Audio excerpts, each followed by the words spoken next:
All right, so get the recap out of the way. Last time, the party successfully saved the town of New Freedom's Hill. Like, Woo! Yay! they got all of the prisoners out of the jail. I love him. They were able to defeat some of the colonists, not all of them. They did capture Steve, the leader of the colonists. They captured a colonist guard. And they captured the mysterious guy with blue eyes and black veins coming out of his eyes. Didn't he leave? Or is he still wandering around? Oh, he's left. He left. Like, he actively just came there to talk. George. What? He mind-controlled George. Yeah. I think Matt might have missed that. I was here for the start of that. And I did inform him that George did break free, or was released. We're breaking free. The man with blue eyes, his name, quote unquote, would be Subject 047, because that's what was inscribed on the collar he had that was covering up the scar. Once back at the Arc Wing, the party watched as Steve was set on fire, saved by George, and killed by Nancy. Specifically, in an attempt to knock Steve out, Nancy punched him once, punched him a second time, broke his nose, punched him a third time, and killed him.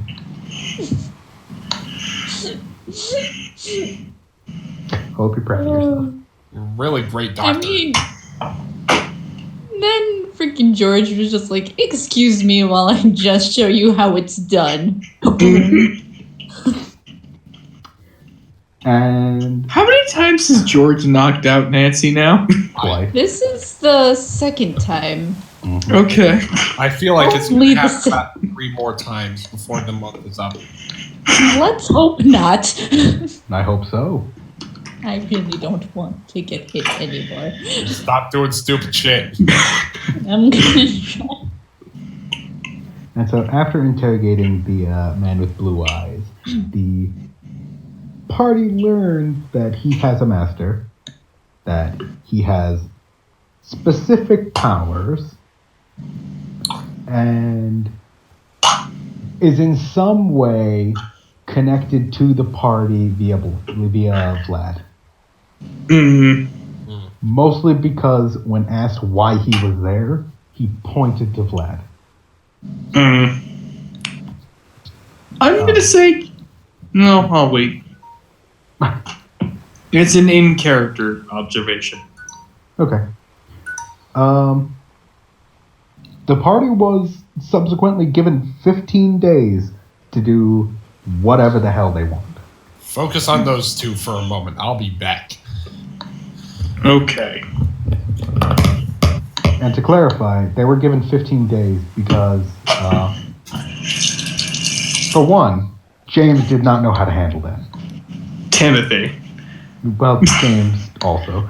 Yeah. But I feel like James didn't know how to handle it. Wouldn't have known whatever the case was. So Timothy didn't know how to handle it, and he just said, give us some time to work it out, see what we can think of. Think of how we can protect ourselves against it or do whatever we can. So currently, we're in the aftermath of that little engagement with the man with blue eyes. George is in the fetal position. No, he had upgraded to running around frantically trying to get things done. He had stood up before the session ended. Okay.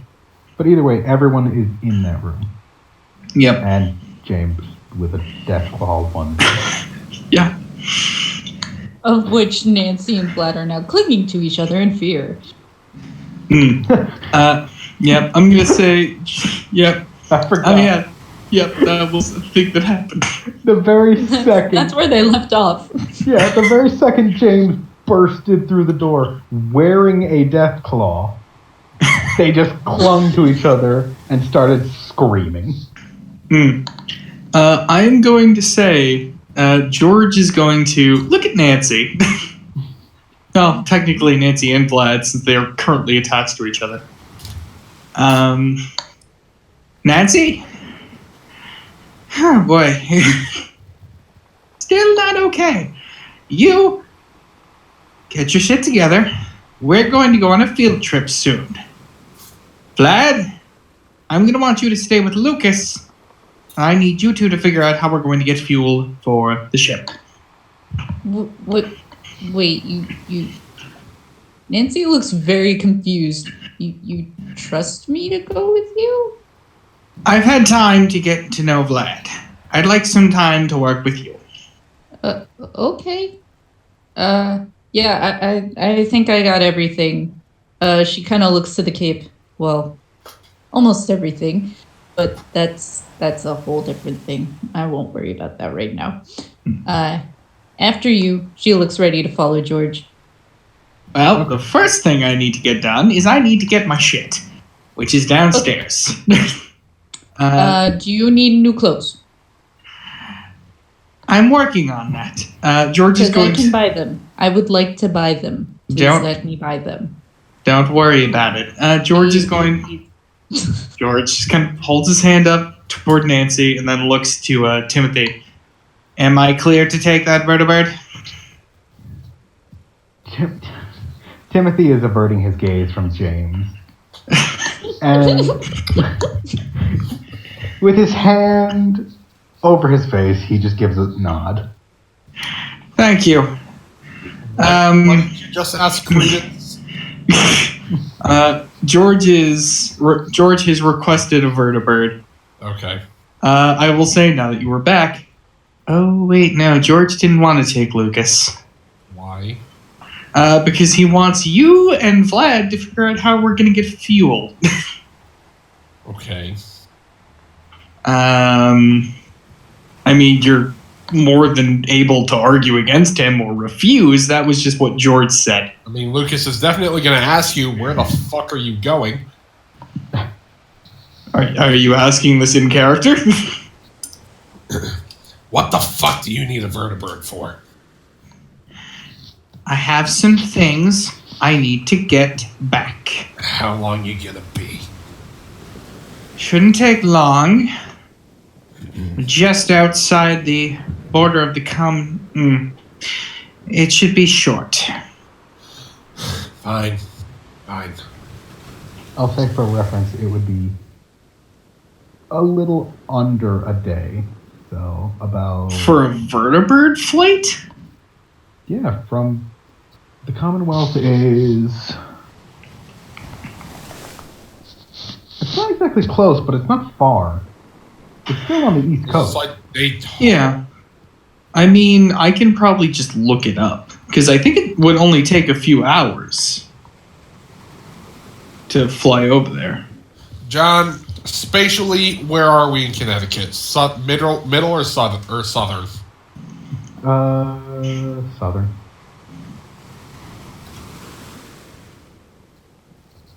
It would probably take you about 3.5, 4 hours to get from here to the Boston area. Like, from where we are in the game to the Boston area. You would need to then spend some time finding your stash and making sure it's still intact. And then another 3.5, 4 hours to get back. So yeah, that's going to take most of the day. That's going to take roughly 9 or 10 hours. All right, cool. If you're lucky in finding your shit. Well, George knows exactly where it is. Or does he? Bum, bum, bum, bum. I'm pretty sure he does. Yes. Wow, TM shot me down. But George is once again going to sort of look at, I say specifically Lucas. I want you to try and work with Timothy, James, people on the ship. Figure out how we can get fuel. Uh-huh. Is that all right? Can you handle that? Mm-hmm. Cool. This shouldn't take too long. Hopefully we'll be back within a day. What the fuck is that noise? I don't know. That's a cat. What, the hooing? Yeah. That's my brother. Oh. He might need me to put on a game for him. I'll be a second. Okay. So I'm gonna say George is he's heading downstairs pretty expeditiously to get his stuff back. That's her brother? Yes. He is low functioning autism. Yep. But either way, that your plan, like as the party, the plan currently is George and Nancy are going to go to the Commonwealth with a vertibird, get his stuff, and then come back. And hopefully Nancy will be conscious by the time they get back. Yeah. Yeah. You just come back, see her flung over his shoulder again. It's like, what did she do? Well, 7 people are dead. Most of them are are innocent. Were they, Yep. were they at risk of dying before she got near them? Nope. 2 were, I would have said, in their peak. The last words of the 5th one were exactly, man, I feel great. 2 minutes later, he was bleeding to death. Nancy was standing over him screaming, I'm helping! I tried to stop her with the first 4, but then I just kind of became morbidly intrigued. How the rest of the 3 would work out. I mean, by that point, it was just sort of a chain of events. Ever watched a Rube Goldberg machine? Kind of like that. But with death. Lots of it. And a really incompetent medic. Well, the funny thing was, this had nothing to do with her medical skill. Just a series of... I'm not even entirely sure they were mistakes. We talking about Nancy? It kind of sounds like we're talking about Nancy. George just talking about the hypothetical scenario where Nancy somehow manages to kill 7 people on their trip. Completely inadvertently. 7 very healthy people. Well, George's final statement was he wasn't sure if it was inadvertent. He thought it was at first. At first he thought, man, this seems like a series of accidents. And then the more he watched, he was just like, All right. Maybe. Maybe she's just a dangerous sociopath. A long history of violence. Yep.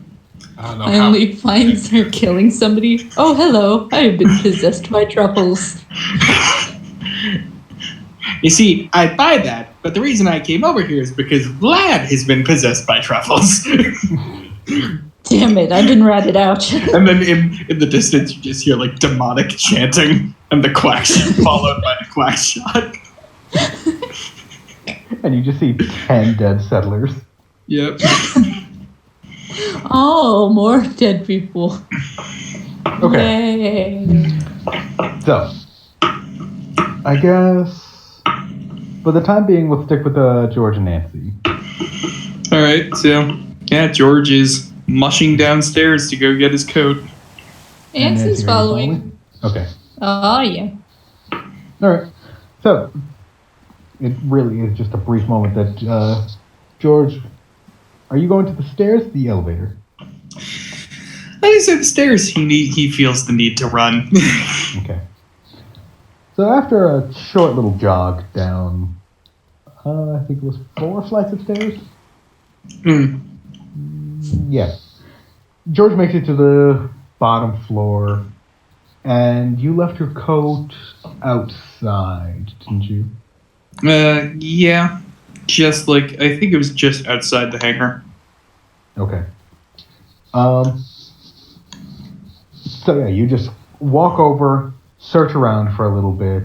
There are still people actively walking around and on guard even after what just happened. And, well, probably more so because of what just happened. And Assuming a lot of people don't really know how to feel, they just watch Timothy lead this guy out. most of them don't know what's going on. That seems like the general state of affairs around here. Something weird just happened. I don't really know what it was, but... You notice that when you get to where you last remember seeing your coat, it is not there. George is going to look to the nearest Brotherhood member and ask them where it went. Okay. You see just a regular paladin, the closest man, walking right by you. Hey, did you see where my coat went? It was right here. Oh, the coat on the ground? Mm-hmm. Yeah, that trader woman. She took it with her. Hannah! Did she leave? No, she said she was gonna go set up shop somewhere. George kind of salutes and then wanders off. Okay. Nancy follows. After a minute of walking around and essentially just asking people, have you seen this synth trader? You do find Hannah with a new stall, slightly bigger than the old stall. Cool. The two guards that were, like, I guess, flanking her on both sides are still there. They just have, for all intents and purposes, better guns. Okay. Isn't there a third one? Not that you can see right now. George waves as he approaches. Hey, Hannah, you seen a coat? As you approach Hannah, she turns around to you with a big smile on her face, waves to you, hiya, and plops your coat on the counter. As George approaches, he's going to look at Hannah. I'm going to go off the assumption that not all of my belongings are still in this coat. This is your coat? Yes. Oh, that makes sense. You want to buy it? I want the things that were inside of it. I could care less about the coat itself. So you want to buy it? If I buy it, is everything that was in the coat still going to be there? Well, for now they are. How much? I could say 20 caps. George is going to lightly put his hand on Nancy's shoulder. 20 caps. Nancy kind of smiles. Thank you. I mean, I don't have money because all the money was in the coat. That makes sense. Okay. Well, I would hope you wouldn't let me anyway. She hands the 20 caps to Hannah. Here you go. Hannah smiles at you, hands back the coat. Thank you. George is going to immediately check to see if everything's there. Okay. Is it? For the most part, everything is still in place. Oddly enough, every item is still there, just moved around. Like she actively reorganized everything in your coat. George kind of nods. It was kind of messy. Is it more organized than before, John? It is disorganized. Disorganized? Just the way George likes it. Yeah. Like the guns that George had that were usually, I would assume, by his waist, are currently in his breast pocket. Well, I'm going to say George is just kind of generally reshuffling things. But I will say for the record, George does not put the coat back on. So you are still currently a naked synth. Yeah, he's just kind of carrying the coat. Okay. Michael and John, for flavor-wise, would it be fair to say, George, you have acquired some form of tack harness? No. George is just kind of naked. No, a tack harness is literally like leather straps with clips to hold shit. Sure, but again, like, there's a reason George is currently still naked. It's so you can carry your guns instead of having to keep them all in an armful. Okay. Well, he was still keeping everything inside the coat. Oh, I thought you were taking it out. Okay. No. Okay, never mind. He's basically using... I was gonna, never mind. You guys continue. Okay. No, say what you were going to say. I was gonna jump back into the campaign, but you keep going. Jump into the campaign, goddammit you. Okay! Hey. So, oh, Bella, now you're staring at me? What would you like to ask me, Bella? Why are you so weird? Is this Trump's campaign? Did you seriously just ask me that? No, it's not Trump's campaign. I feel like Credence would kill you for that. My friends are gonna kill you now. No, Credence. Technically, her Credence friend. is gonna kill her? Well, actually, now that I think about it, specifically for Nancy, no, I don't think he is her friend. Wait, is Credence the female version of what? Of Trump? Credence is a guy. No, Probably Credence. the manliest man ever. He's the manliest of man. But, don't judge me. Look away. Nancy turns to George, just kind of looks him up and down, and then just kind of casually says, "Do you want me to buy you some clothes too?" George is going to start heading toward the hangar, specifically in the direction of the elevator, so he can head to the flight pad. That's not a concern. As George is walking away, Hannah, you hear Hannah from behind you. I have clothes too. Actually, George is going to turn around and then look at Hannah before he leaves.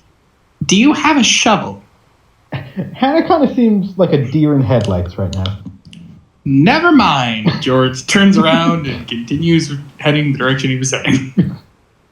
Okay. Nancy kind of waves goodbye to Hannah and then follows George. Why do you need a shovel? If you don't mind me asking. To bury the corpses of nosy Nazis. Okay. I didn't know you knew so many Nancys.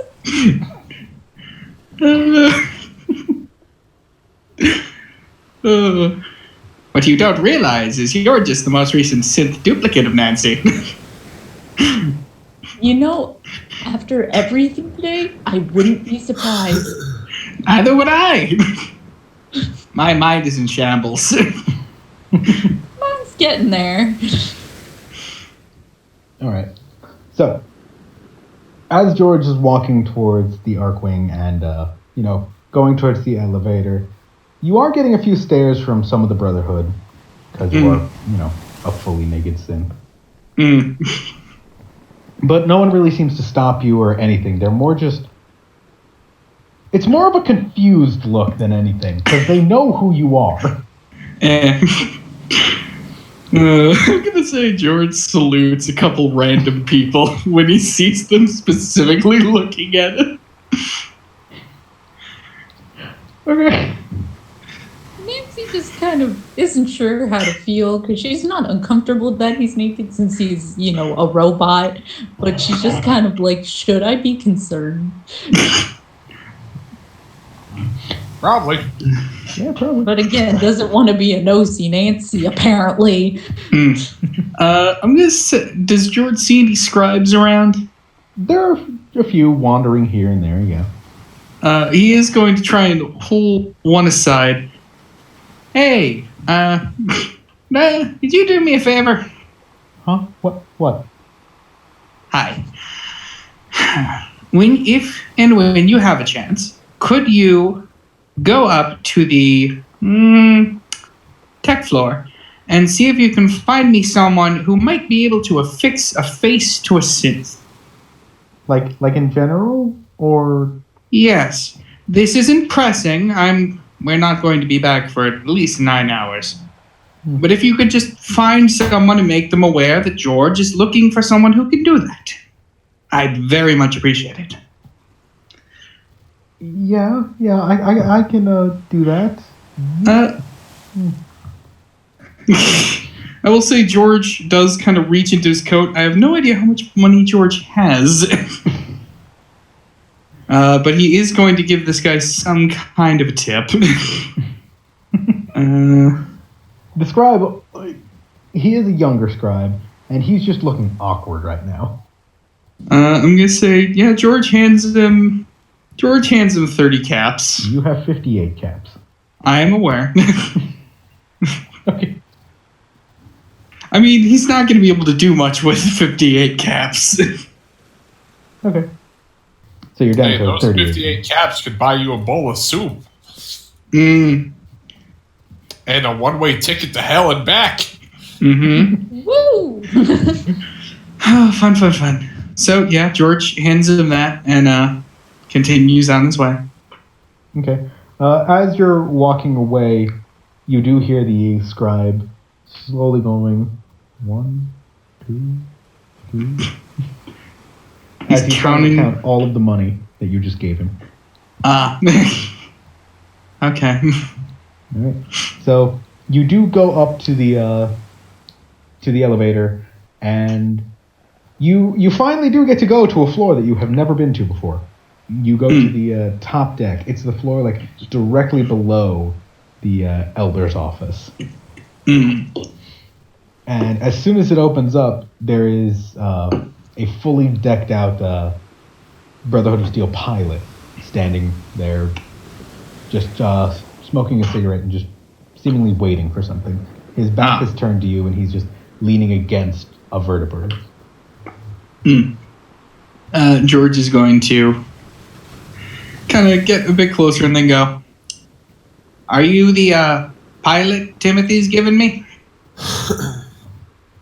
He takes a long puff of his cigarette. Timothy.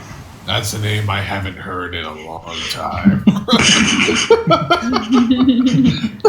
Timothy. It's been years since I've heard that name. 5 minutes prior, Timothy just walked up to him. "Hey, can you pilot a ship for me?" "Yeah." He turns around, it's just a skull. Timothy's been dead for 50 years. "That skull is made of paper mache." He rips it off, throws it on the ground. God damn it!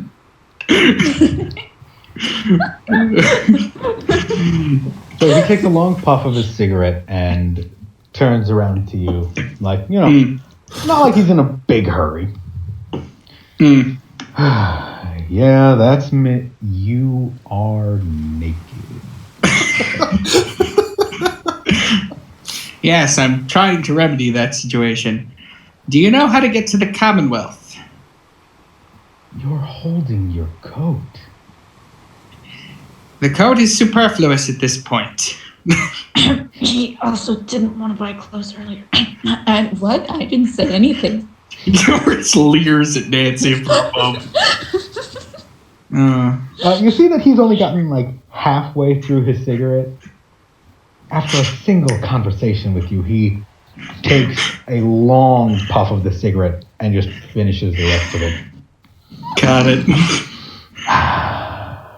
"If you think this is stressing you out, you have no idea what my life is like."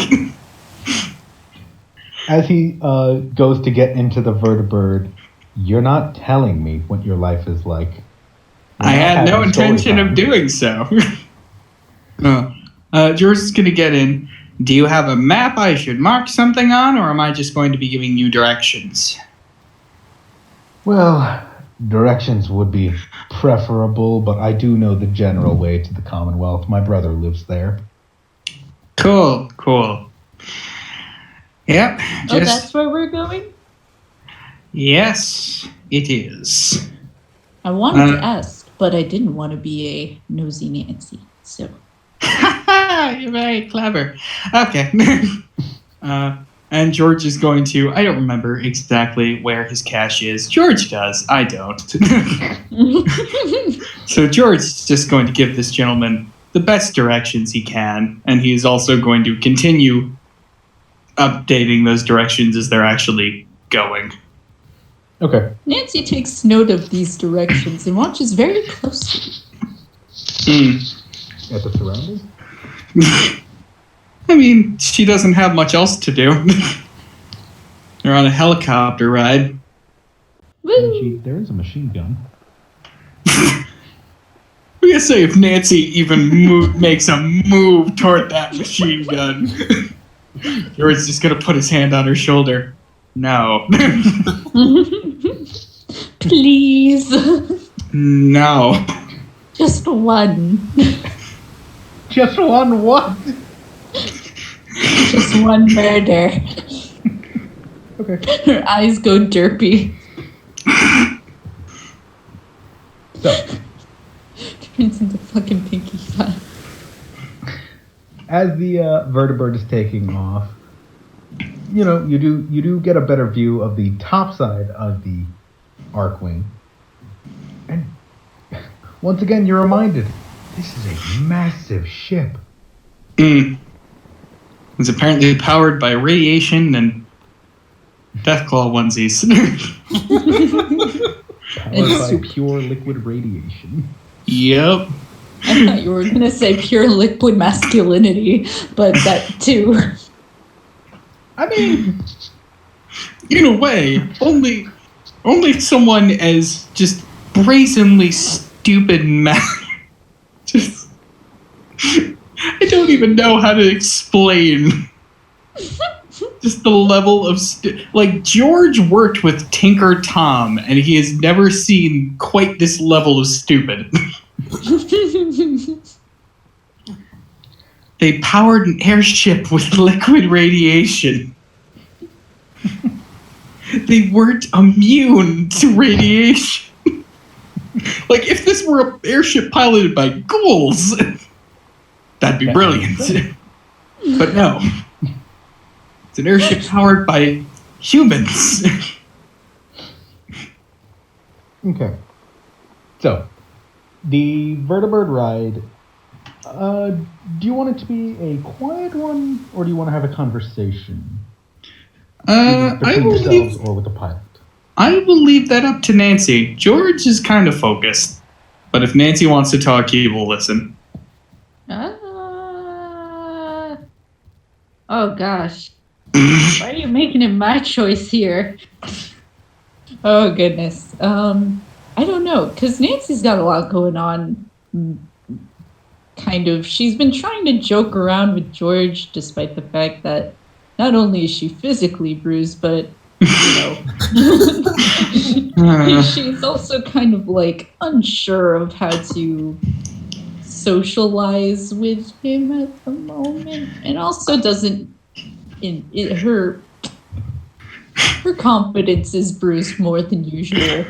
Yeah, I will say after maybe like an hour of silence, I will say George kind of looks at Nancy.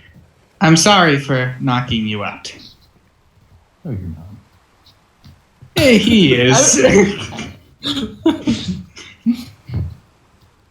Well, at least I know how to knock someone out with a punch the right way without killing them. The window. I'm really not cut out for this, am I? No one is. It's just an endless stream of fuck-ups. Did you make this many mistakes? I mean, did you not see the part where I was lit on fire and then mind control? Well, yeah, you didn't punch somebody to death. Well, No, but you know, not on purposely. I very much probably should have punched him to death. I'm sorry, I took that from you. No, not Steven. Oh, You know, the guy who... I'm not happy about that. George is just kind of now staring into space. Okay. Nancy is looking confused. Why do you think? But Charlotte's not dead.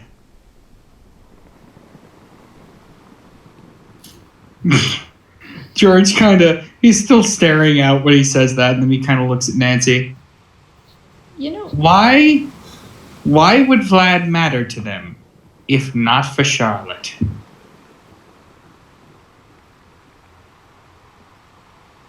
well,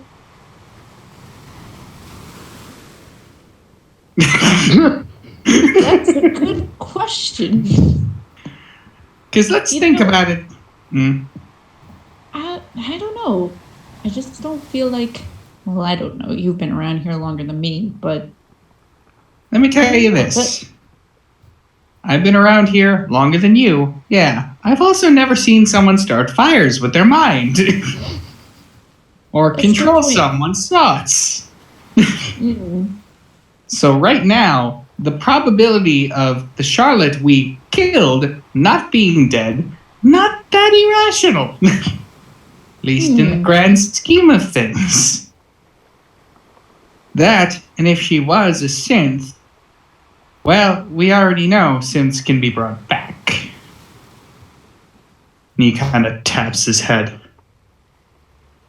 But why would she be? I don't know. It just something about that doesn't seem right to me. I'm just spitballing. It's an idea. And it's, you know what? It could very well be true. You know what? It could be true. I don't know. About the fact that, like, if you're going to bring somebody back as a synth, why would you have them care for people? George looks at Nancy. That is an excellent question. Question that I don't think the Institute knew the answer to. Well, I'm glad that they made you care about people. You do care about people, right? Like, this is just a facade. Wouldn't you like to know? Oh, dear. Can I share something with you? Sure, kid. I not only shot somebody, but I also killed somebody. And in both of those situations, you know, I was expecting to feel, I don't know, guilty? But I did feel guilty for punching that dude to death, but that wasn't because I felt bad I took his life, which I probably should be feeling guilty for. But I felt guilty because I felt like I let you all down, and especially my sister. But not for his life. Maybe it's because he was a bigot, and maybe the guy I shot was a bigot. But I don't know. I feel like is there? And she kind of looks at George. Is there something wrong with me? George kind of looks at Nancy, and he's kind of quiet for a minute. Well, you are right. There are other reasons you might not have felt guilty about hurting those people. But it's also possible that, well, maybe you just didn't feel bad about hurting anyone. Why? You know, you say you're a doctor. I haven't seen you practice. Why would you say you wanted to do that?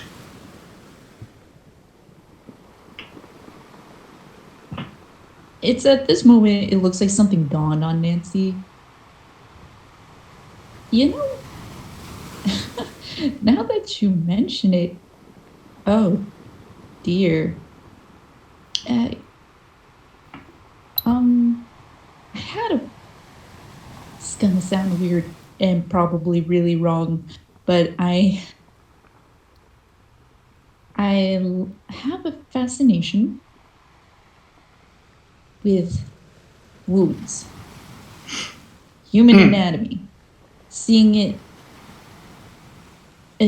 being able to fix it is certainly interesting, but I also something about it is beautiful, and I don't know how to describe that.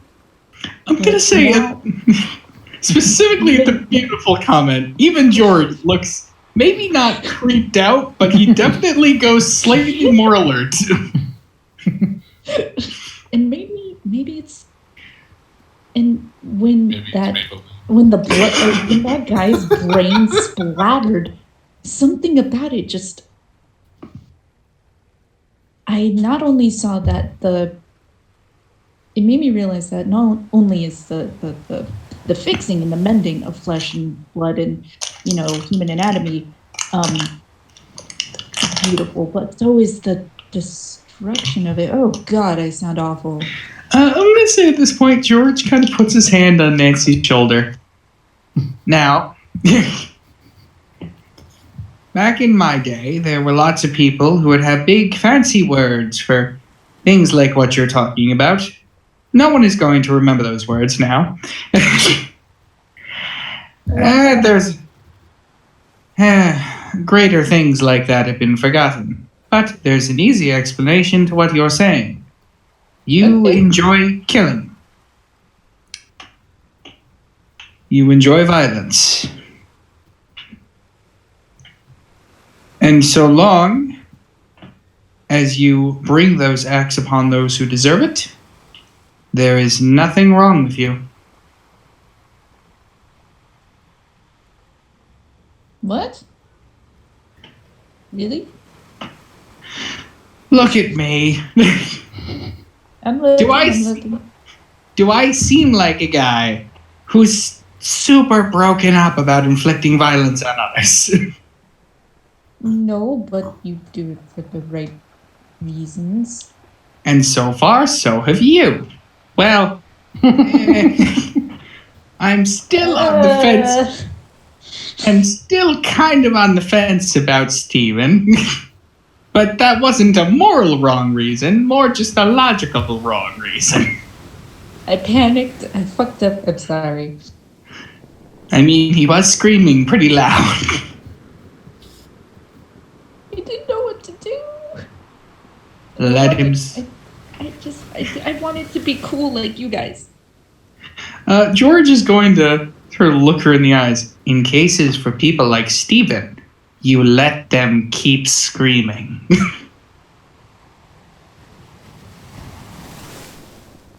Huh.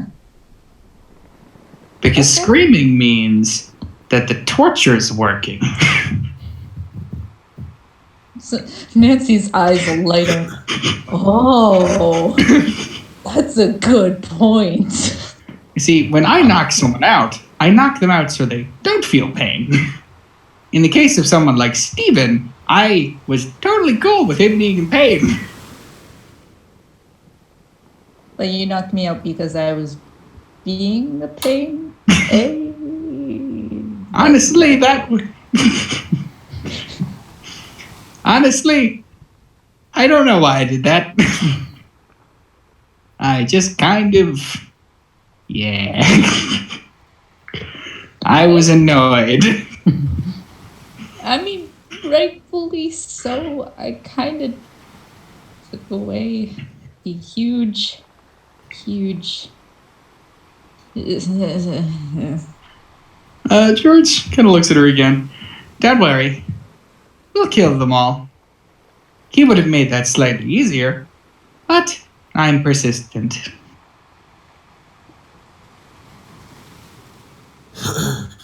See, yeah? What's more I don't know. If you have the choice, killing or torturing someone. Torturing sounds like it'd be more fun. Well, Killing someone sounds like it'd be more right than torturing them. Well, it all depends on the person. In the case of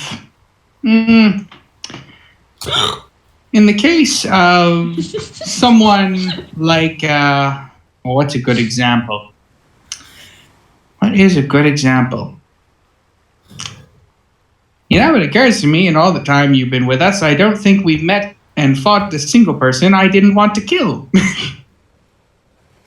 But let's say, hypothetically, something had gone wrong in one of the settlements, and the guards attacked us. Now, we wouldn't want to kill those guards. They were just doing their jobs. So we would try to subdue them and move on. In the case of someone a little more hostile, we'd subdue them and I'll leave. Sorry. What was it? Yeah, get out, Michael. In the case of maybe a raider, if they didn't have anything we needed to know, we just killed them. But someone like Steven, you make suffer. Nancy's nodding her head this whole time, listening very intently. You're a thoughtful teacher. I mean, this is sociopath to sociopath. Let's be real here. See, working the railroad, all the time you'd come across snitches, people trying to give you away. It was easier to kill them. But torturing, well, it was just a little more lucrative, and in the case of traitors, a little more fun. These are people who were willing to destroy you. So why not destroy them back? And as a doctor, I'm assuming you could be very good at interrogating people. Nancy kind of smiles. I mean, did you see me pull that thing out of Charlotte's eye? I did. It was kind of gross, and I've done some fucked up shit. It was fun. I wonder how they got that in there while she was living. She might not have been. Since aren't technically machines, they could have put it in during the creation process. Could have. Now, since are very interesting to me from a medical perspective, because you're half machine, but you're also half human. In your case, I don't believe you have any flesh, but in Charlotte's case, she was machine and flesh. Yes. That's bizarre, but so interesting. A part of me wanted to just kind of take her apart, but that sounds really bad again. I mean, there would have been logical reasons to do it, though I have a feeling Timothy would not have approved. Yeah, no. Or Vlad. I mostly worry about Vlad. Timothy scares me, but I care about Vlad. You see, it's a good sign. Caring about people. You see, that's what separates us, you and me, from raiders. People who just kill indiscriminately.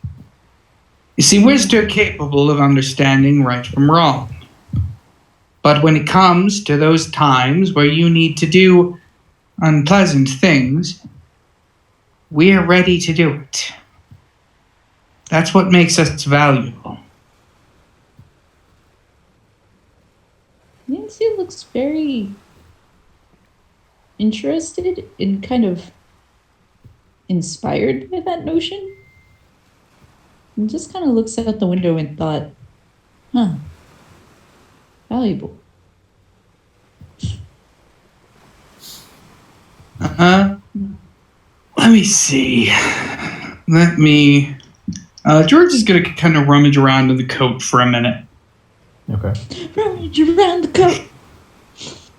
After having a sociopath one heart. It was awful to let you guys go alone together. Was it? Oh, because of this? Yeah, possibly. Sociopaths 101? I'm gonna say George is going to take the laser pistol, the one with the extended mag and accelerated. What does the accelerated mean? I don't remember anymore. Makes it a +2. Okay. George is going to hand that to Nancy. Okay. Why do you want me to take this? I have a laser pistol. This one's and a better. machete. More effective. If you're going to be fighting, we want you to scale. Scale? Poor choice of words. You need better equipment if you're going to be fighting with us. Even Vlad's gun is technically more potent. The quack gun. I believe he calls it the quack shot. It's still a quack gun. I mean, that is That's true. not going to make it any better. Take this. Use it.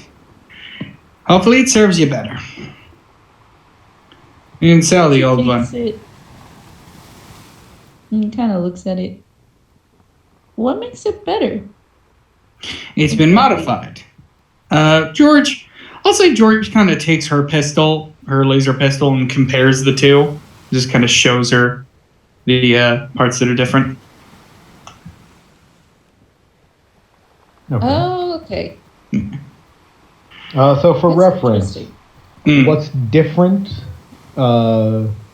specifically for you, Marina?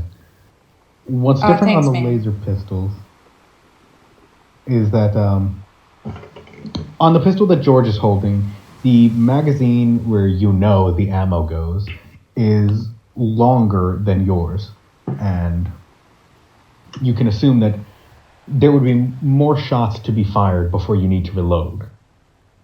And on the front of the laser pistol, there appears to be this just really weird-looking device on it.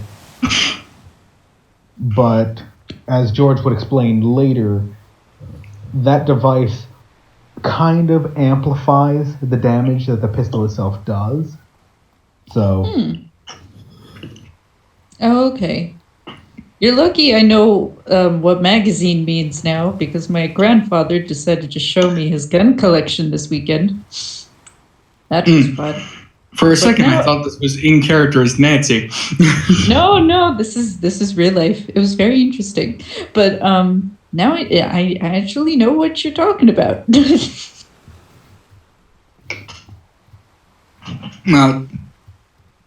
Actually, no. Laser pistols do technically have cartridges instead of batteries, huh? Yeah. Okay, never mind. All right. Also, just for reference, is Truffles with you? That's a good question. I think he'd get scared by the helicopter.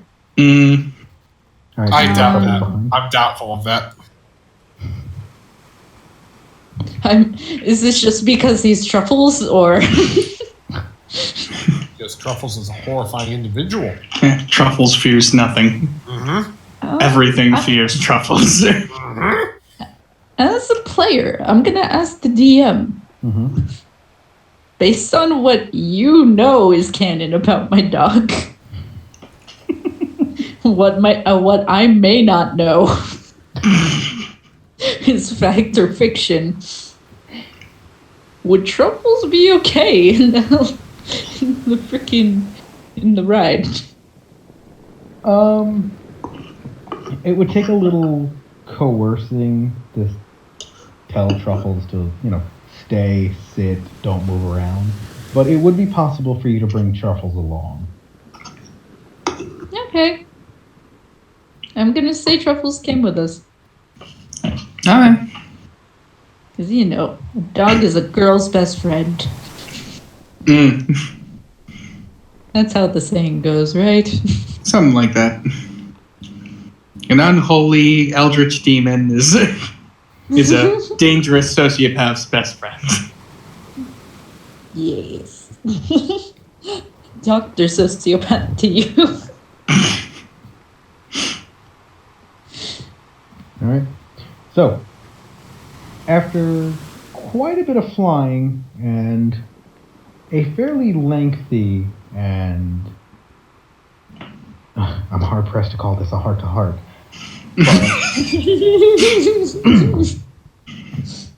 For what it is, a heart-to-heart conversation.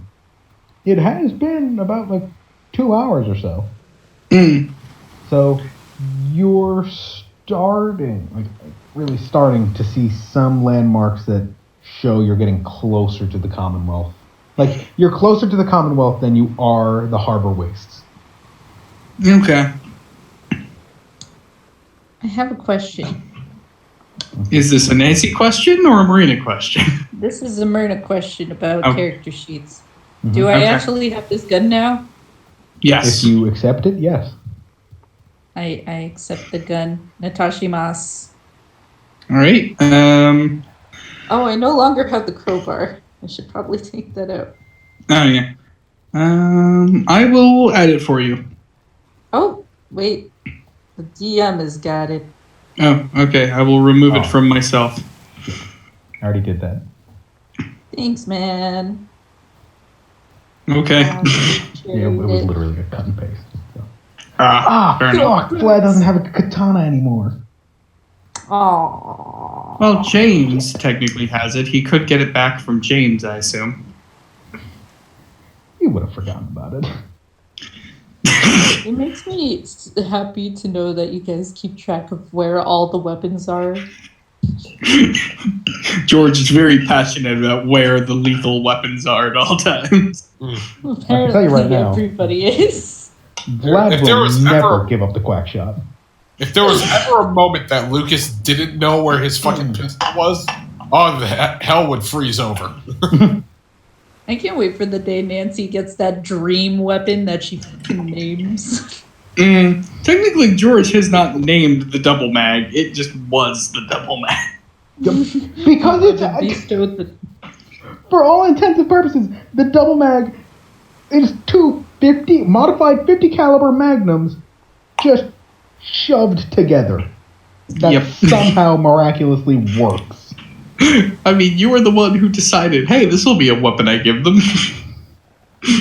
You can't bitch about it not making sense when you were the one who created it.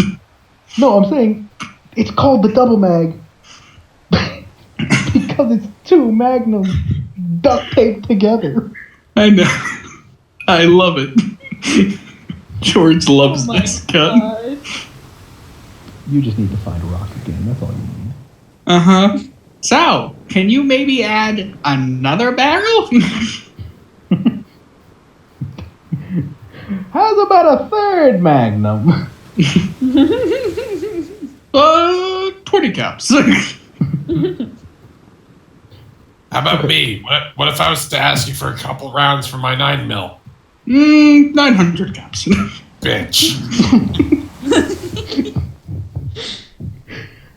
Okay, so are you going to spend like the last hour or so, or well, I guess more or less half hour, still talking, or? Yeah, I'm gonna say George is kind of reminisce a bit. Okay. Just kind of like point out some landmarks. He'd be like, I shot a person there, or I was shot by a person there, or several people were shot and I... Nancy's asking about specifics of these events.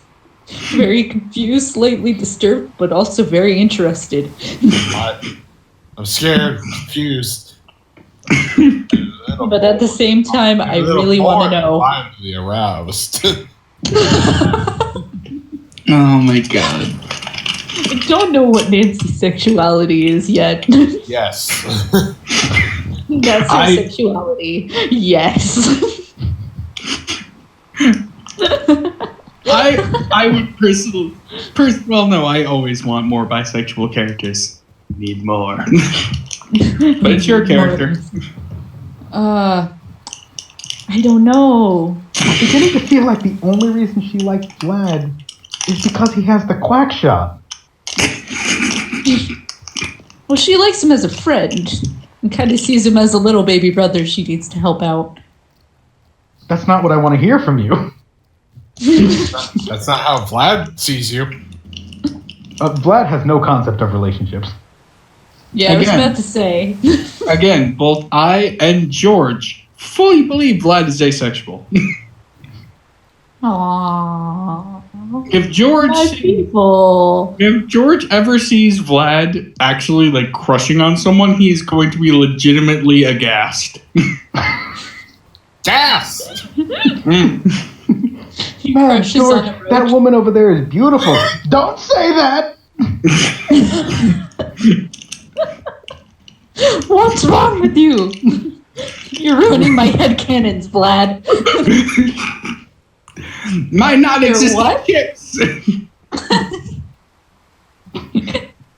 My anti-ships. My anti-ships, no. So, they're becoming canon. As you are getting closer and closer to the Commonwealth, you are still seeing more and more landmarks that you remember. Some things that you don't want to remember, but you remember. And I want you to roll perception.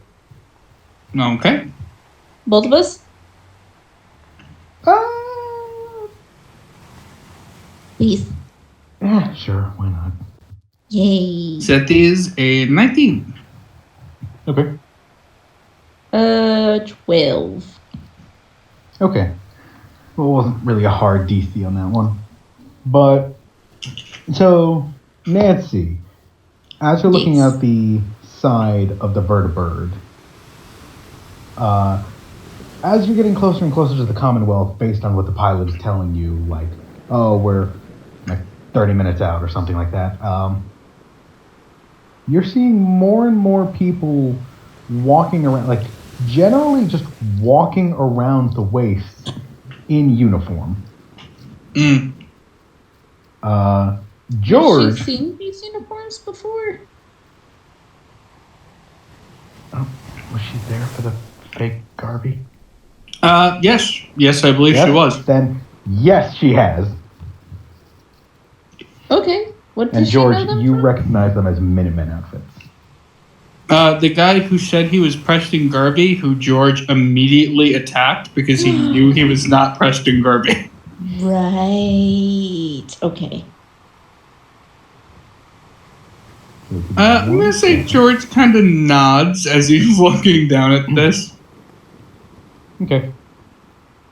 Ooh, there's... George, there's more people that were dressed like your friend not-so-friend. Are you going to threaten them too? No, they're cool. I'm going to say George kind of approaches the pilot. You got a radio in here? He looks over to you and then looks down at the radio that's just sitting there. It's like a ham radio. For reference, those are the type of outfits that they're wearing. George is going to look at him. Do you mind if I send out a broadcast? Depends on the broadcast, but sure. I want to cosplay these. George just kind of looks at him. I want to contact some old friends who are with the Minutemen, seeing as we're now in their territory. Well, if you trust them. But if they shoot this bird down, we're fucked. Well, part of the reason I'm sending out the transmission is so they don't shoot the bird down. Well, then send that transmission. I'm going to say George does enter the words. My brain is melting. Bleep, blap, bloop. I wonder why. That The radio frequency that Deacon gave you? Deacon. Yep. George is going to put that in, and then once it turns on, he's just going to go into it. Hello, this is George calling for either Deacon or Nick. We are currently...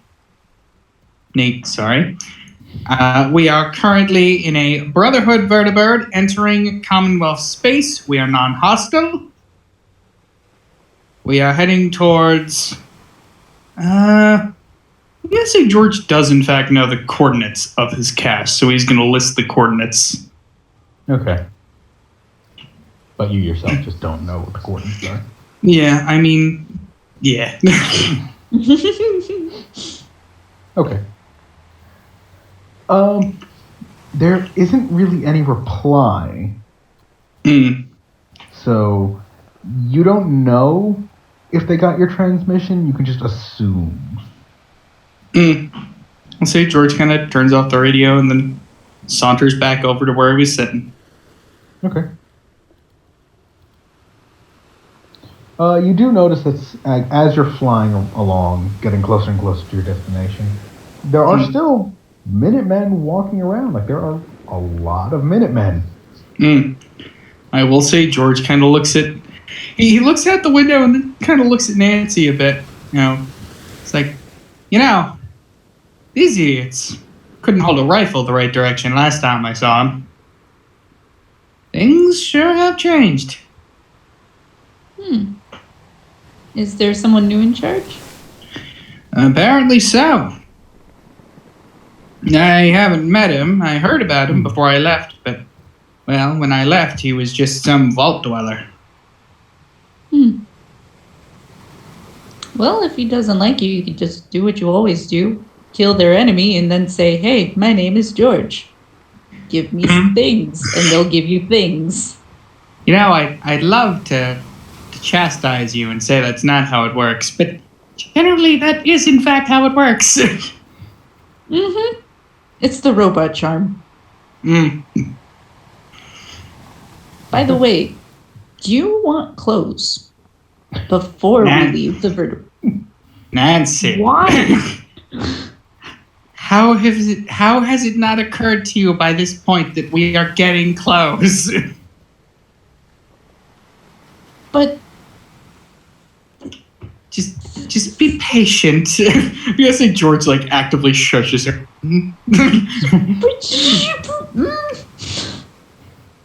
You will see in due time. All right.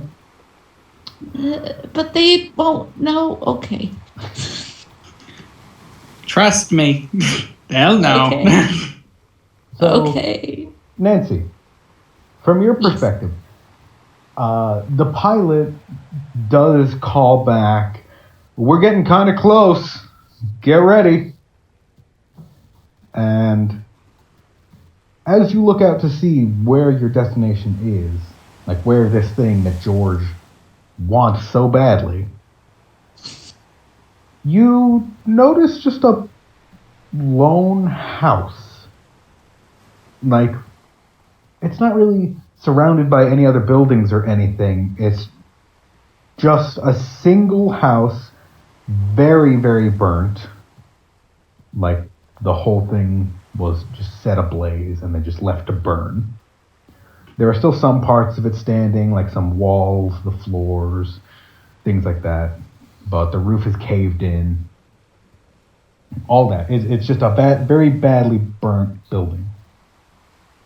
And George, as you're looking at this very, very old and very familiar house, you see 5 figures standing outside of said house.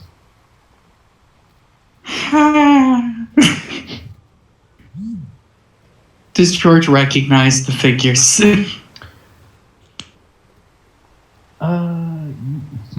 Actually, yes. You recognize 3 of them, the other 2 you don't. Okay, who are they? The first one and the one you immediately recognize is Deacon in his regular just Deacon outfit.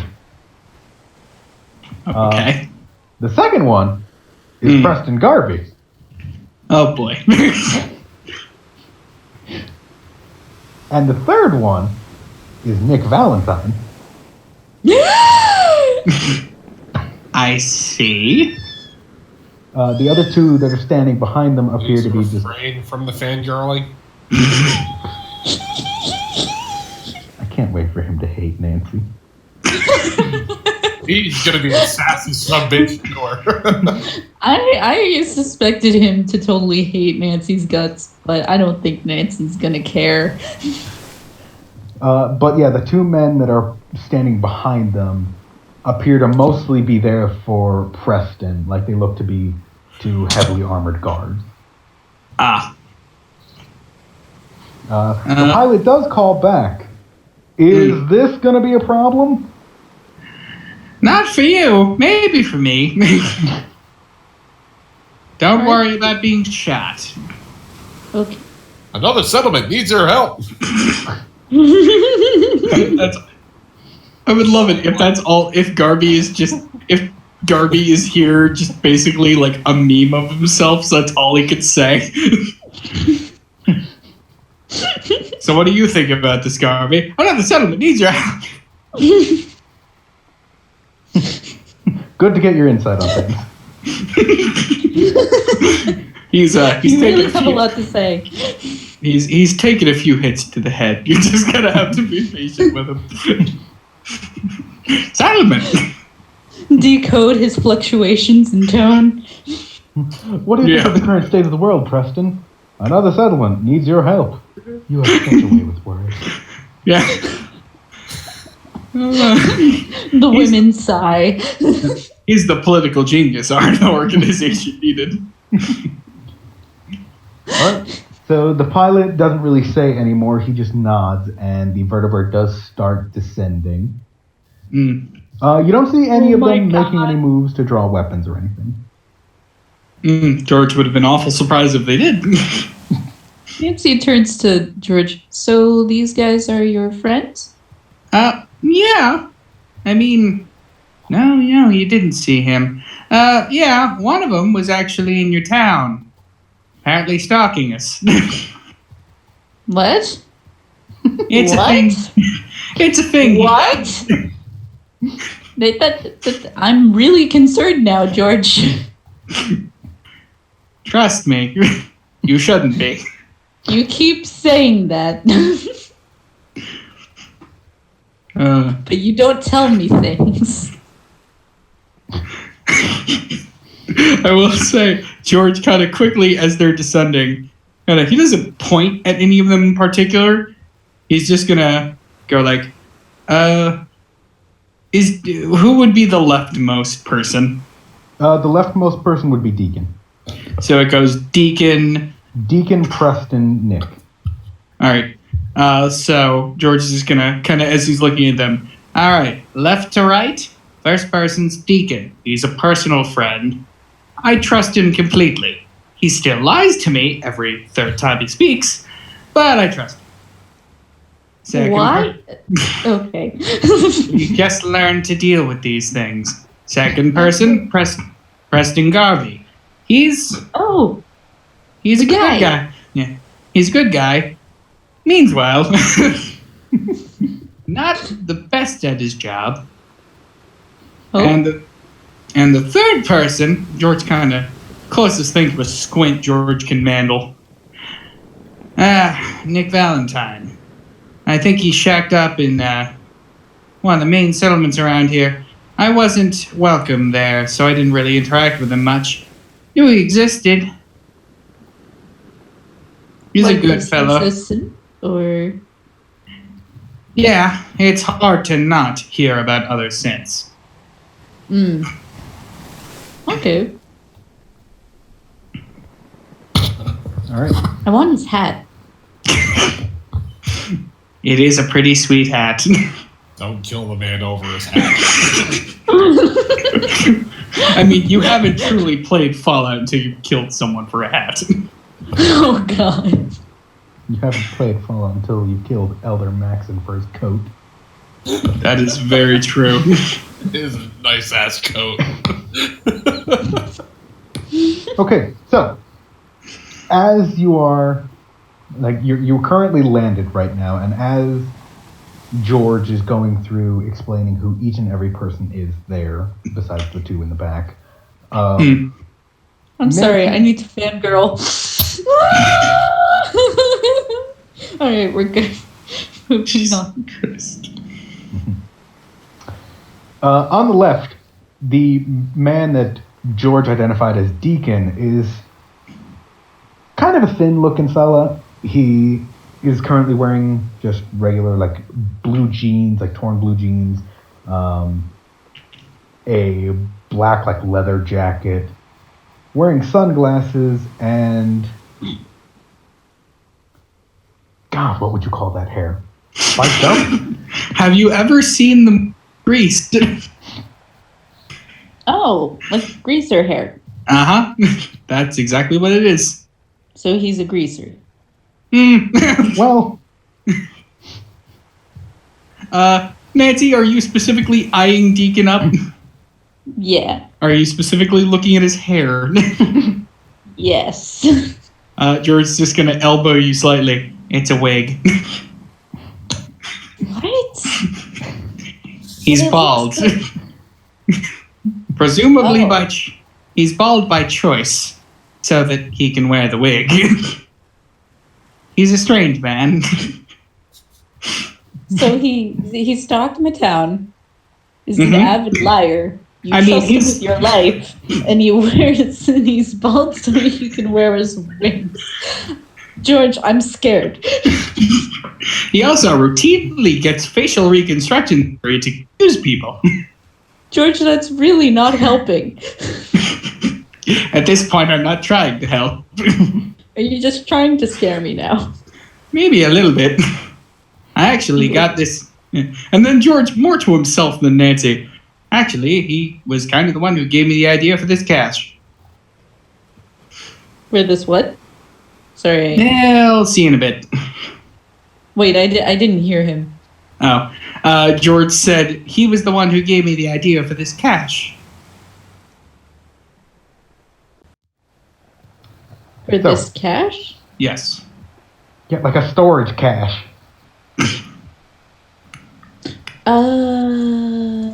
Yep.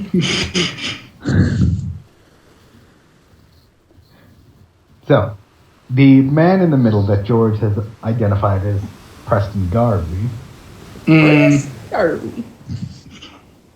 is actually adorned in a very, I wouldn't call it military outfit, but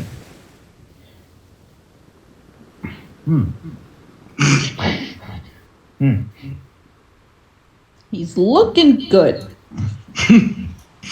Is he stylish? he is stylish. So he has like a blue trench coat on, not a tan trench coat.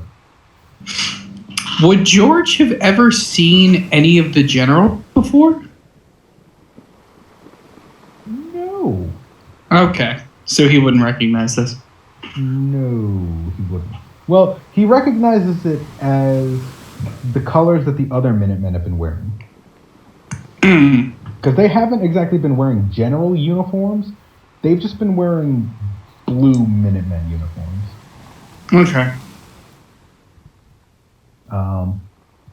But yeah, he's wearing a long blue, like, duster looking thing with... It's hard pressed not to call it a cowboy hat. It is basically a cowboy hat. Yeah. And he does have a sash just dressed across him, and on his back you can see a very prominent and very large laser rifle. Good. And I really doubt you need any introduction to Nick Valentine, but... No. It is a synth on the right, wearing... It's George with a face and a fedora. Pretty much. And a black trench coat. Yeah. Oh, he's upgraded to a good black. soul. He's got a good soul. George looks at Nancy, slightly indignant. Do I not have a good soul? No, Nancy don't notice. Nancy don't notice yet. Does this unit have a soul? The DM knows all. He has spoken. Alright, so, what are you going to do? Well, have we landed? Yep, you've landed. Nancy's going to wait for George to go first. George is going to step out, and he is going to give Deacon the one-finger salute, as his tradition. Then he's going to salute Garvey and just kind of nod at Nick. Okay. Nancy's very confused by all these greetings. Mostly the finger. And Nancy, are you following behind him? I think she's coercing Truffles out while watching interactions close to the helicarrier, or the helicarrier. Yeah. The vertibird. The vertibird. Timothy, can I borrow the Arkway? Yeah, he's the key. We love you, George. You're gonna shine like a star out there, kid. You see? Jesus Christ. Now we all sound like Nick Valentine. No. Well, a little bit. Sort of, kind As you of. come out of the vertibird, Deacon starts walking towards you, and arms outstretched. There's the man of the hour. Yes. And he's naked. I'm gonna say after a moment's pause, George does accept the hug. Okay. He gives you a very long hug. Okay. Like an awkwardly long hug. And he's Good. patting you on the back. Watching. George. Okay, George just kind of accepts this for now. He's watching to see if this guy's gonna pickpocket George. George Yeah, does my clothes. That's a good point. And then Nick speaks up before, because it looks like Preston's about to say something. But it also looks like Nick just can't hold his question in any longer. You mind telling me why you're naked? George kind of glances over at Nick.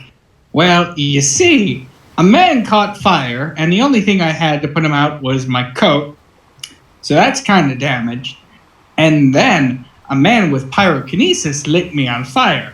That's destroying my pants. So lots of fire. Nick kind of just stares at you.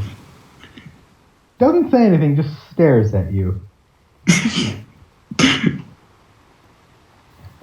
Deacon looks over to you, like he does stop hugging you, stops patting you on the back as well. Looks up at you and says, "Man, and I thought I was the liar." George kind of looks at Nancy. Nancy, did a man snap his fingers and light me on fire? Yes. It was scary. George kind of looks at Deacon. Not that I expect you to believe her any more than you apparently believe me, but yes. Well, Nancy kind of awkwardly walks over, kind of like a child hiding behind a parent. Hello. well, hey there. My name is James. How are you? No, you're Deacon. Deacon looks over to George. Spoiled the fun. I mean, yeah. Nancy steps back even more from Deacon, kind of even more hiding behind George. I don't understand. It is at this point that George is going to reach behind his back and remove whatever Deacon attached to him. Okay. Oddly enough, you remove what appears to be a grenade with no pin in it. George just kind of holds it. Just looks it over in his hands. Yes. Does Nancy see this? Oh yeah. Yes, he gently puts his hand on Deacon, puts the hand that's not holding the grenade on Deacon's shoulder and just stares him in the eyes. And he continues. George is going to continue doing this until someone says something. Nancy notices the grenade, right? Yeah. George, what are you doing? Throw it! What are you doing? George! She looks just like Preston, Garvey, and Nick. Do you guys see this? He has a grenade! Nick's kind of just given up, it seems.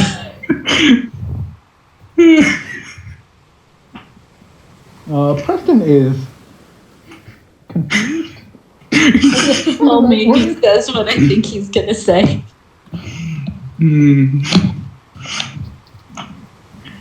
I say George finally speaks up. You know, Deacon, you've gotten a lot more predictable. You know, that hurts, George.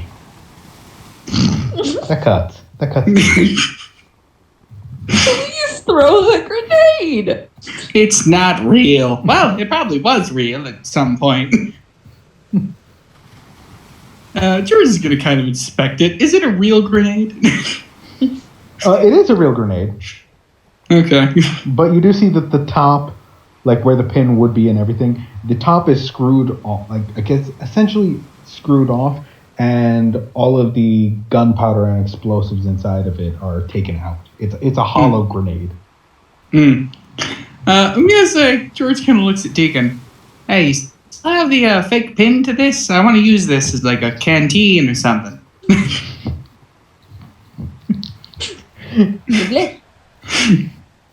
Deacon kind of laughs at you. Always one step behind. As he pulls out a grenade, pulls the pin, the top goes flying off, and he takes a swig. God damn it. My God. It is at this. No, he just puts grenades on his friends. Fake grenades. Just scare the shit out of them. Technically, he's done worse. He once put DMP mine on my back. That was terrifying. Oh my God. Nancy steps even further away from teacher. It is at this point George is going to look at Preston, Garvey, and Nick. So, how can I help you? Preston does step up right now, and it seems like the fun has kind of stopped with Deacon, and he's kind of stepped back. Nick is also paying attention as, Preston kind of starts walking forward. Well, I just wanted to make sure that you weren't going to be a problem. George sighs. No, Garvey, I was not going to be a problem. However, George does turn around and look at the Brotherhood vertebrate. It's difficult for me to fault your suspicions. Yeah, we haven't exactly had the best record with the Brotherhood. Deacon looks over to Preston. Yeah. Actually, you're 1-0. Yeah. I say George just actively laughs as Preston says that. Oh, that's funny. Yeah, no, I don't like the Brotherhood much. But But this particular sect is different. Because they're stupid? Does Nancy actually say that? Yes. George kind of looks at her, then looks in the general direction of the pilot. Did the pilot respond to this? The pilot's just shaking his head. Nancy. Typically, we don't tell people we're stupid to their faces. But I thought you said... Never mind. George looks back at Preston. Yes.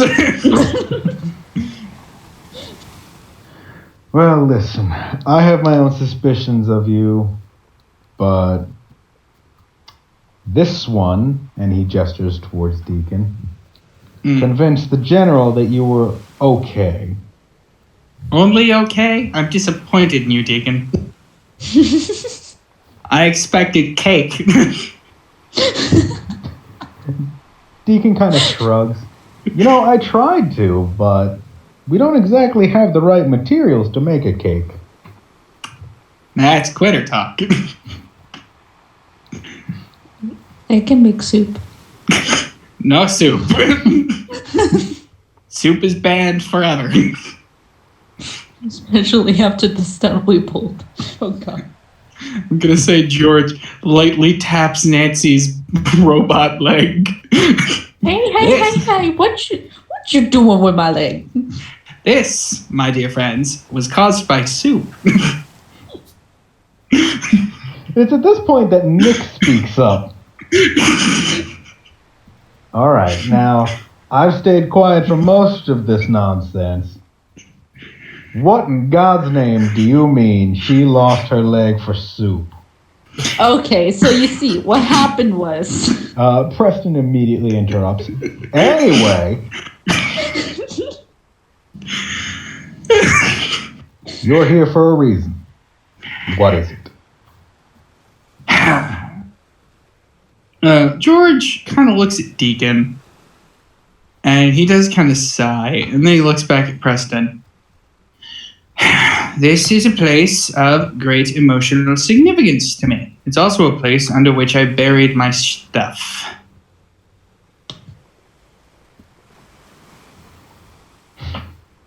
So you came all the way out here to dig up some buried treasure?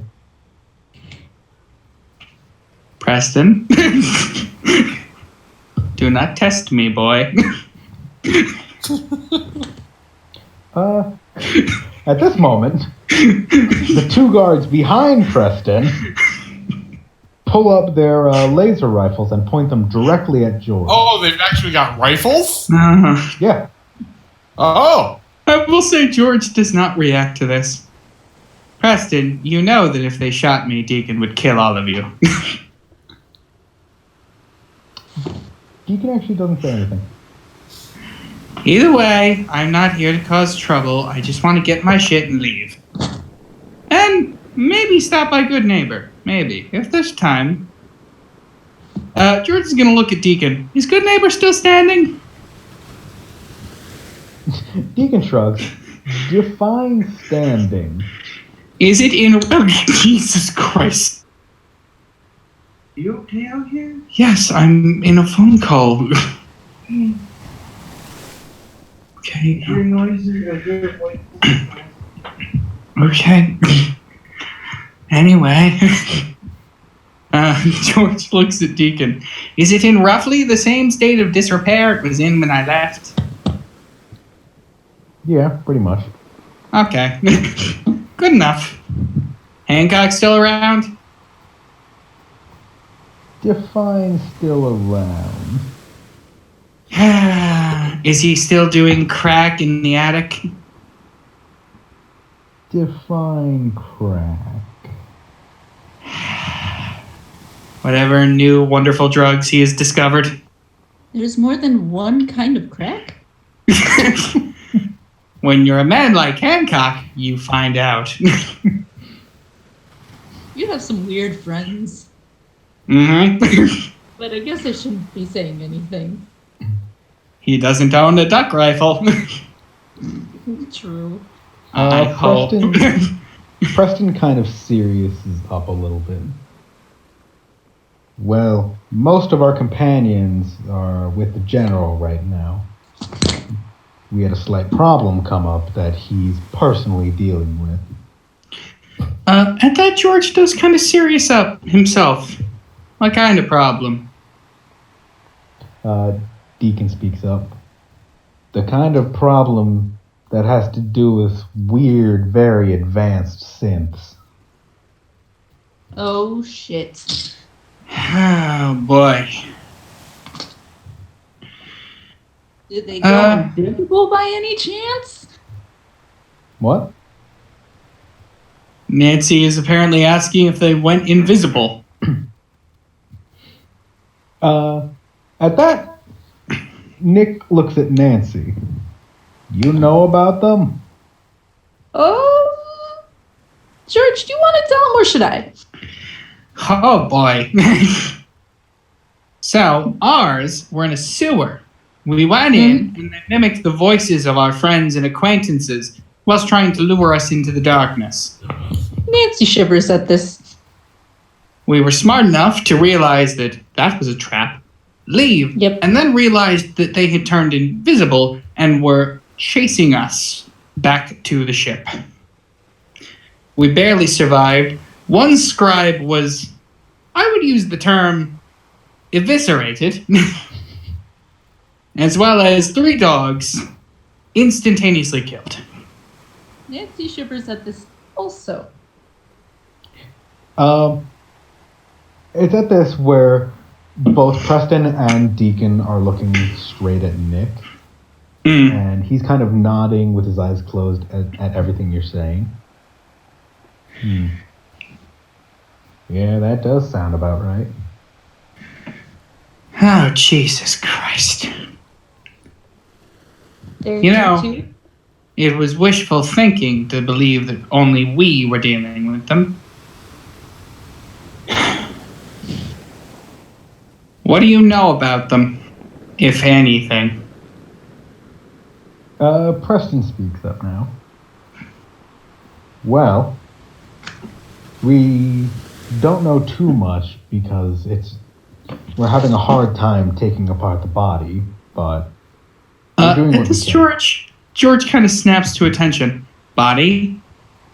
How did it die? What do you mean, how did it die?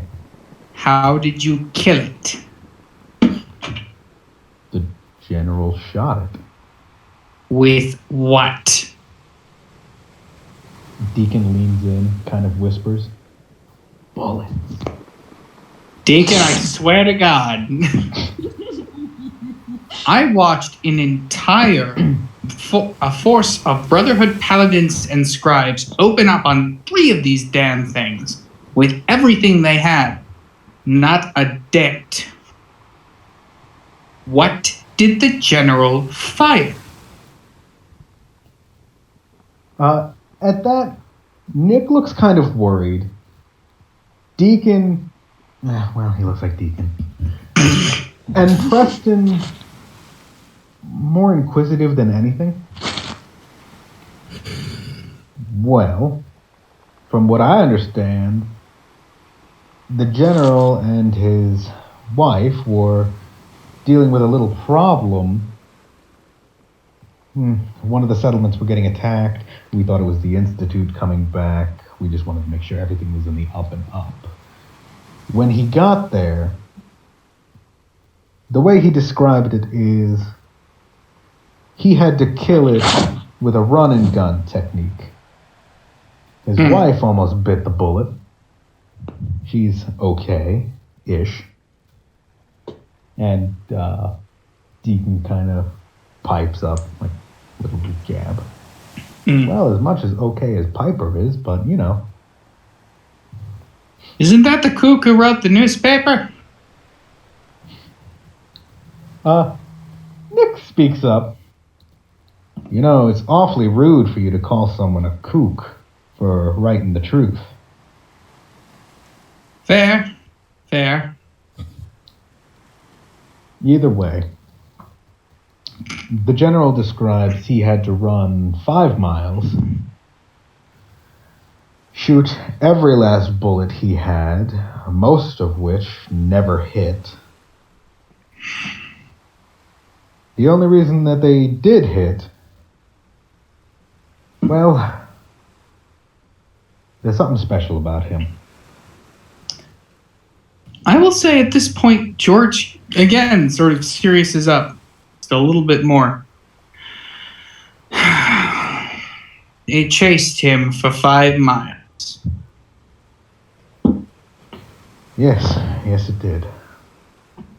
Well, that confirms one of my core concerns.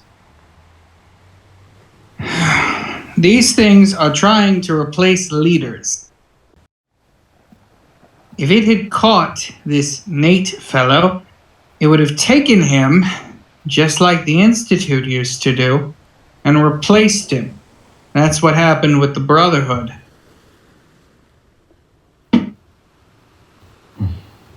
Well, they have tried again. The attacks are slowing down less and less these days, but they did make one last big push recently, and that's what the general is dealing with right now with the rest of our full force. George kind of looks over at the pilot. Well, George kind of holds his hand up. Give me a moment. And he walks over to the pilot. I need you to do me a very important favor. I need you, as much as I hate to be saying this, to go back without us and let Timothy know that the Commonwealth is being attacked as well. And tell him to send, well, whoever he sees fit sending, but at least Lucas. The pilot does look over to you and give you a quizzitive look. You know we have radios. Fair point. I don't plan on going back immediately. We need to deal with this. Let Timothy know what's going on. Ask him what he thinks we should do. I'm technically working for him. So we're staying here? We'll see. And George is going to waltz back over to the group. Okay. Do you have any other information we can use? Preston thinks for a moment as he, just muttering things to himself. Well, their body is harder than everything we've ever hit before. It puts a paladin's armor to shame. They're fast. As you said, they go invisible. They're tenacious. They don't like EMPs. Disables their cloaking, makes them itchy. That's good to know. I'll let the general know that right away. Keep in mind, before you send that transmission, it doesn't incapacitate them, as I'd hope. They just don't like being seen. It did seem to permanently disable its cloaking. Well, permanently. Longer than the others.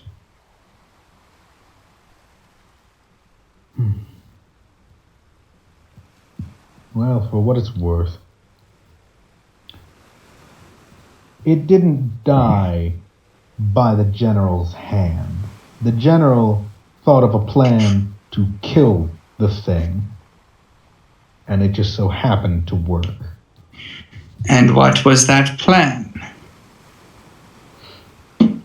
Well, apparently they can't stand being crushed to death by boulders. Huh. That sounds like a lot of things and people.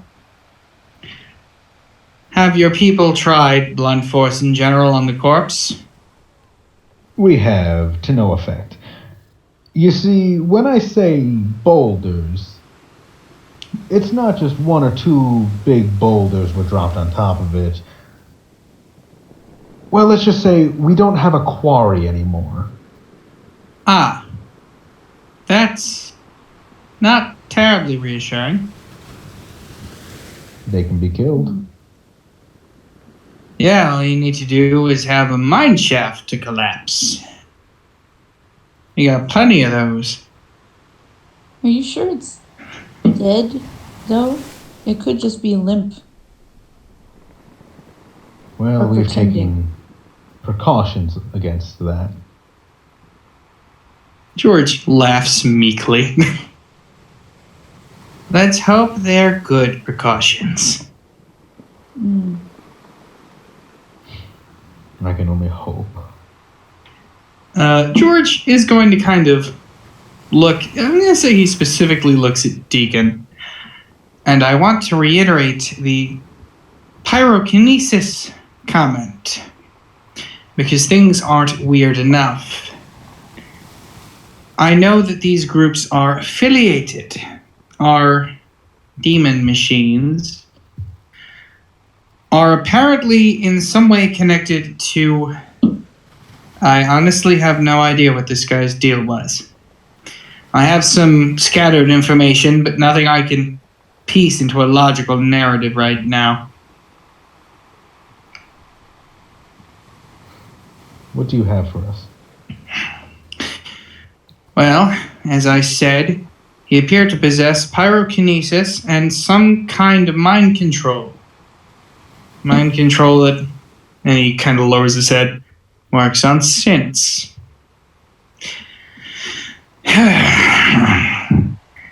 Beyond that, he looked, well, very obvious, I'll say. Black veins on his head, unnaturally blue eyes. He said he came from the sea. At that, Preston and Deacon share a glance. Deacon, if you know something... Well, you see, the general got a little help from someone that matches that description. That exact description? Not exact, but... Good, good.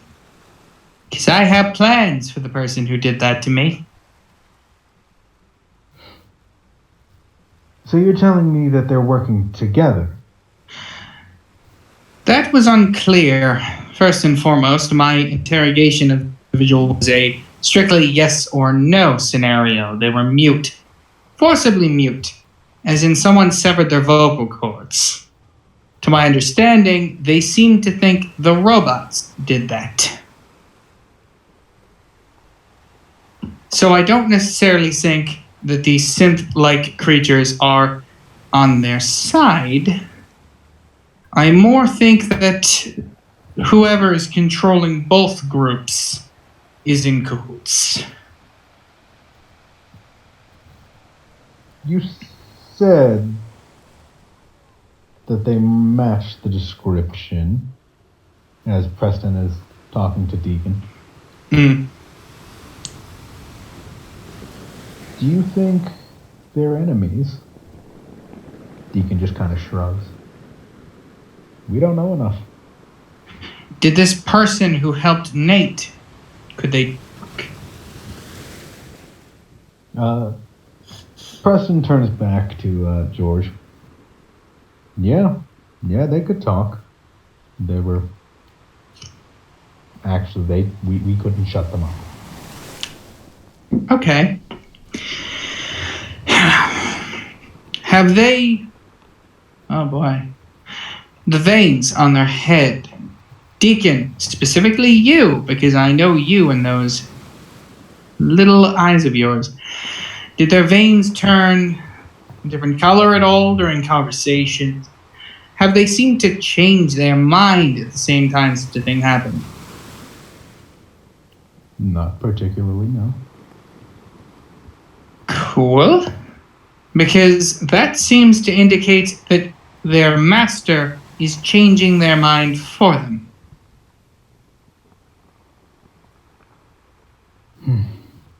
You should be concerned about this person. I'm not going to tell you to betray them, but keep a very close eye on them. Because the one I met was being controlled remotely. And presumably, everything I said to it was being listened to. Well, that is troubling. But I wouldn't worry too much. I worry immensely. All the time. Deacon kind of chuckles. I know. Hey, do any of you have a shovel? All of them look at you confused. You see, I keep asking people that in the vain hope that someone, somewhere, has a shovel. No one does. Nancy is genuinely amused by this. Not quite understanding it. She then turns to Preston Garvey. This might be a little late for introductions, but nice to meet you. I'm Nancy. You're Mr. Preston Garvey, I presume. I met what would you call him, George? An imposter pretending to be you. Yeah. Nice to meet the real Preston Garvey. Deacon starts laughing out loud. He really picked the wrong person to pull that impersonation with. Through his laughter, you can gather from what Deacon is saying. Are you talking about the guy that came up to you and tried to impersonate you?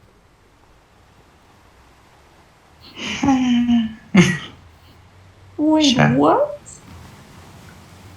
Preston just hangs his head. There was a man who tried to tell me he was Preston Garvey. Ah, so he's just an idiot. I would have paid good money to see that. I'm curious, did you punch him? I punched him. No, Nate just sent him away.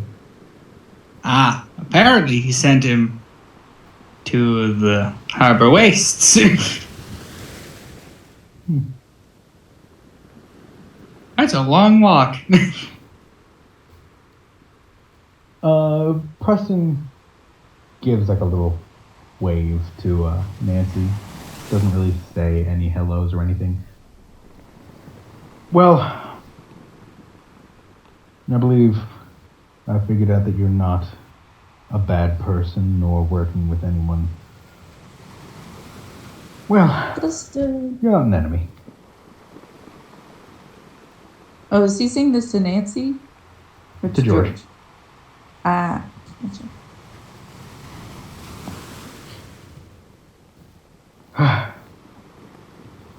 Well, I would love to stay. No, I wouldn't.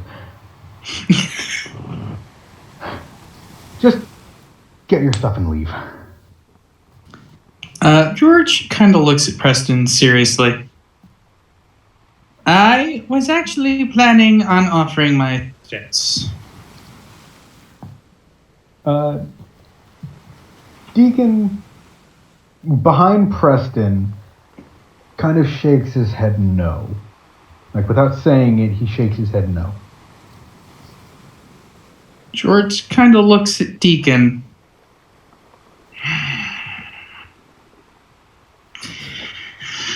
Or not. George is going to... does George have a radio contact for the Sector Brotherhood? You have Vlad's Pip-Boy. You've got your pilot. You do That have is a an pilot, yeah. that is an excellent point. Ooh. Leave me alone. I'm tired. Okay. George kind of looks at Nancy. Nancy, go let the pilot know to disregard the trend. Well, no. Tell Timothy not to send anyone, and also ask the pilot for the radio. God damn it, my brain. The radio frequency for us. Okay. Nancy does this. Okay. George kind of looks. In addition, she says to the pilot, and when I said stupid, I didn't mean specifically you. You seem like a very intelligent man who can run a, this lovely thing here. The pilot just looks at Nancy. Yeah. I'm the stupid one. Listen, I didn't say I wasn't stupid. I was just saying what he said.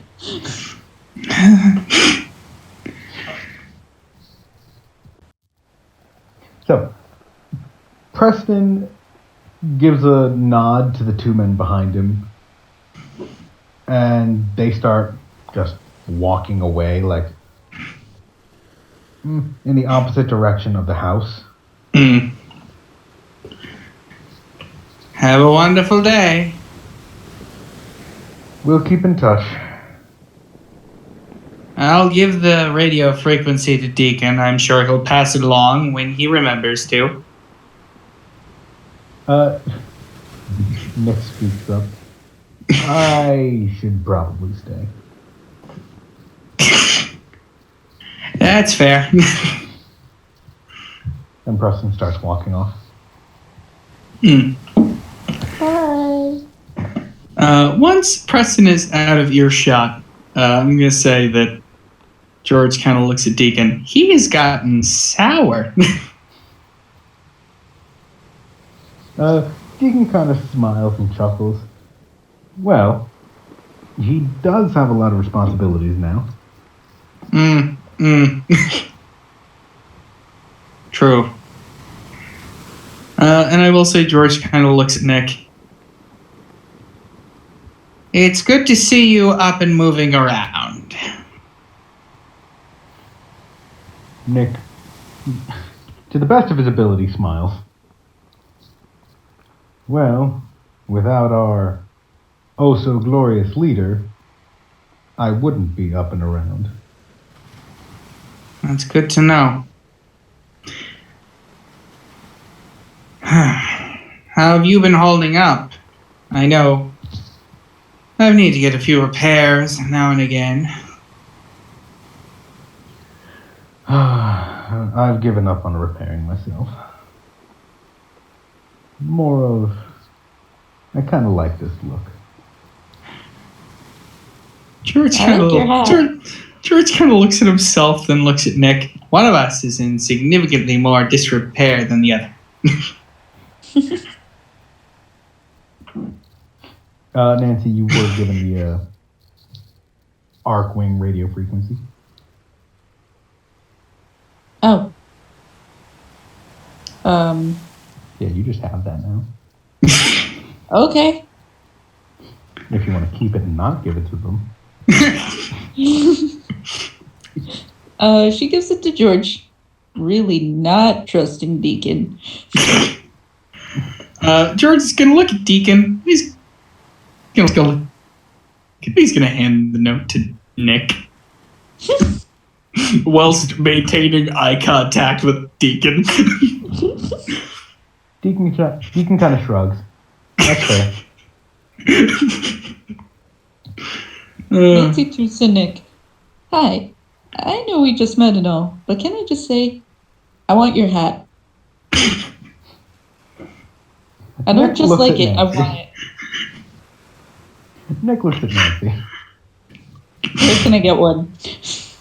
Well, I know we've just met.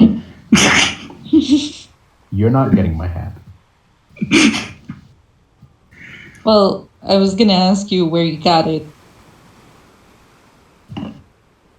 I bought it. Yeah, where did you buy it? George is Georging. From I want a one. caravan. Just by chance? There's no specific I swear. caravan.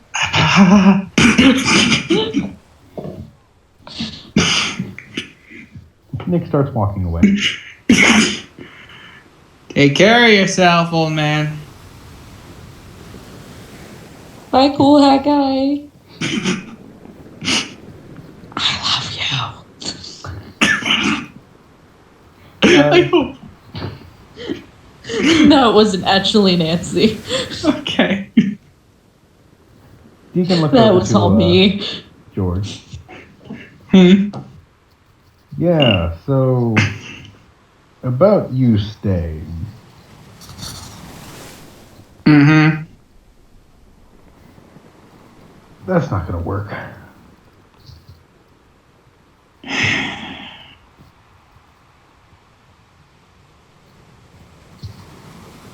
Why? Do I even want to know? Well, since aren't treated the best, for one, Nick is the only exception. At this, George stiffens and looks at Deacon. Almost through Deacon. Okay. Would you care to run that statement by me again, old buddy? Well, after the Institute blew up, not many of the synths stayed.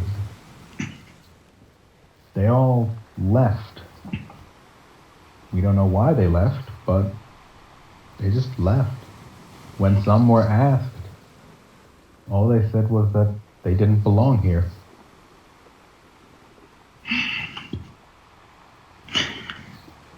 Does anyone know where they went? There's talk of them starting their own settlements far to the north, but nothing concrete. What remained of the railroad offered their assistance, offered protection, well, offered anything. But they just wanted to leave. I'm sure you tried your best. So long as they're happy, that's what matters. Some of us have to be. Well, if the house catches fire, you better call me.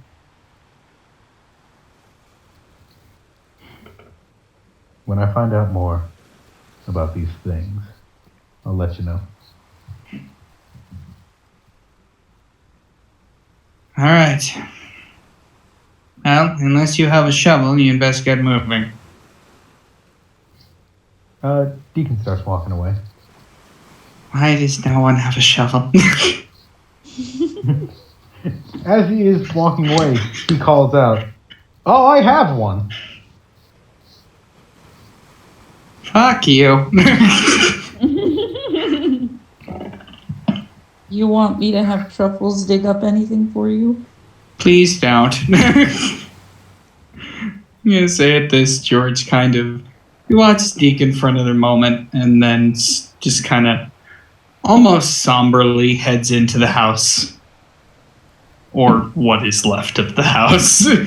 Yeah, it's more just a burnt down house. Nancy hesitantly follows, looking around. So, did you used to live here? I will say at this, George he looks around for a moment. And after, again, sort of looking around for a moment, he sees the bed. And he walks over. It is a It's a double. It's a queen size bed. Is that the right term for a double person bed? I'm stupid. Yeah. Yeah, queen size is fine. Yeah, queen size bed. No mattress on it, just the frame. And beneath is just kind of dirt. And George kind of starts to push it and then gestures for Nancy to help him. Oh, okay. She comes over and helps. I'm guessing you don't want to talk about it. I'll see you in a bit. Do they move the mattress? Or not the mattress, the frame? Yes, they do move the mattress, and the rest of digging up the cash and everything else, there's no real interruption or anything. All right. George, after sort of rummaging around in the dirt for a bit, pulls out a somewhat hefty locker. He does kind of struggle a bit, but he does manage to sort of yank it out of the ground. And he sort of pulls it open. Nancy, are you looking over his shoulder? Yeah. Nancy. Inside, there is a pretty hefty, more or less suit of armor with what appears to be a leather coat around it. A very rusty 44 Magnum. And a picture frame. What's in the picture? George kind of quietly picks it up and hands it to Nancy. She gently takes it and looks at it. It is a picture of a fairly old-looking, brown-haired woman standing next to a very spindly, pale man with green eyes. They both look very happy.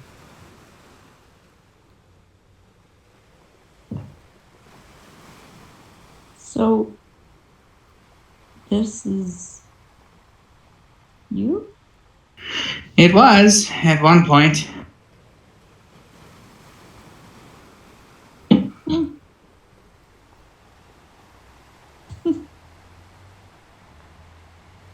Oh. Man. Life I sucks. was just getting a leg changed. It took decades to accept what I was. And even now, it's still hard. There are moments I forget. And George does kind of take out the suit of armor, which is just kind of, it's sort of folded around itself. He just kind of picks it up. And at this point, he has kind of thrown the coat on. And he just sort of carries the bundle over his shoulder. Okay. Well, I suppose we're done here then. George? Yes? You can stop me if you don't want to talk about it, but how did the house burn?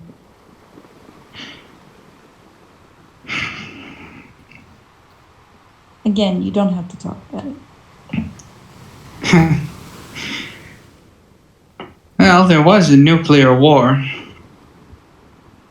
Yeah. I assume it burnt down then. I don't remember it happening. Huh.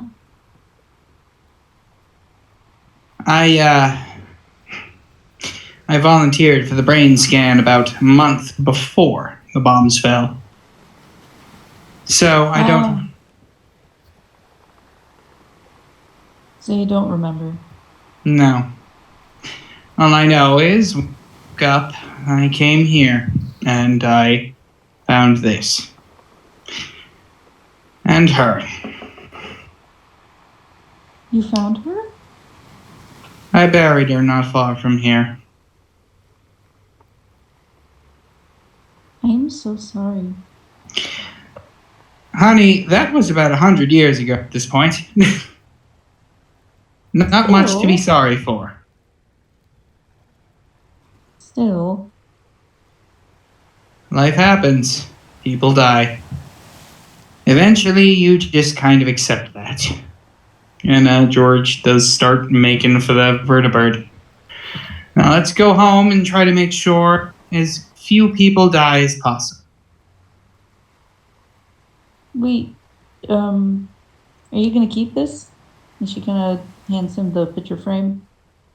Just leave it. It's just another relic. She takes one last look at it. Yeah, really cool eyes. George kind of looks back with his green robotic eyes. Hey, not too different. Yeah, I actually got that done. Oh, really? You can do that? They're lights. Okay, I feel like I was mistaken as a player. I didn't know that's what they were. It's okay. George is being a dick. My apologies.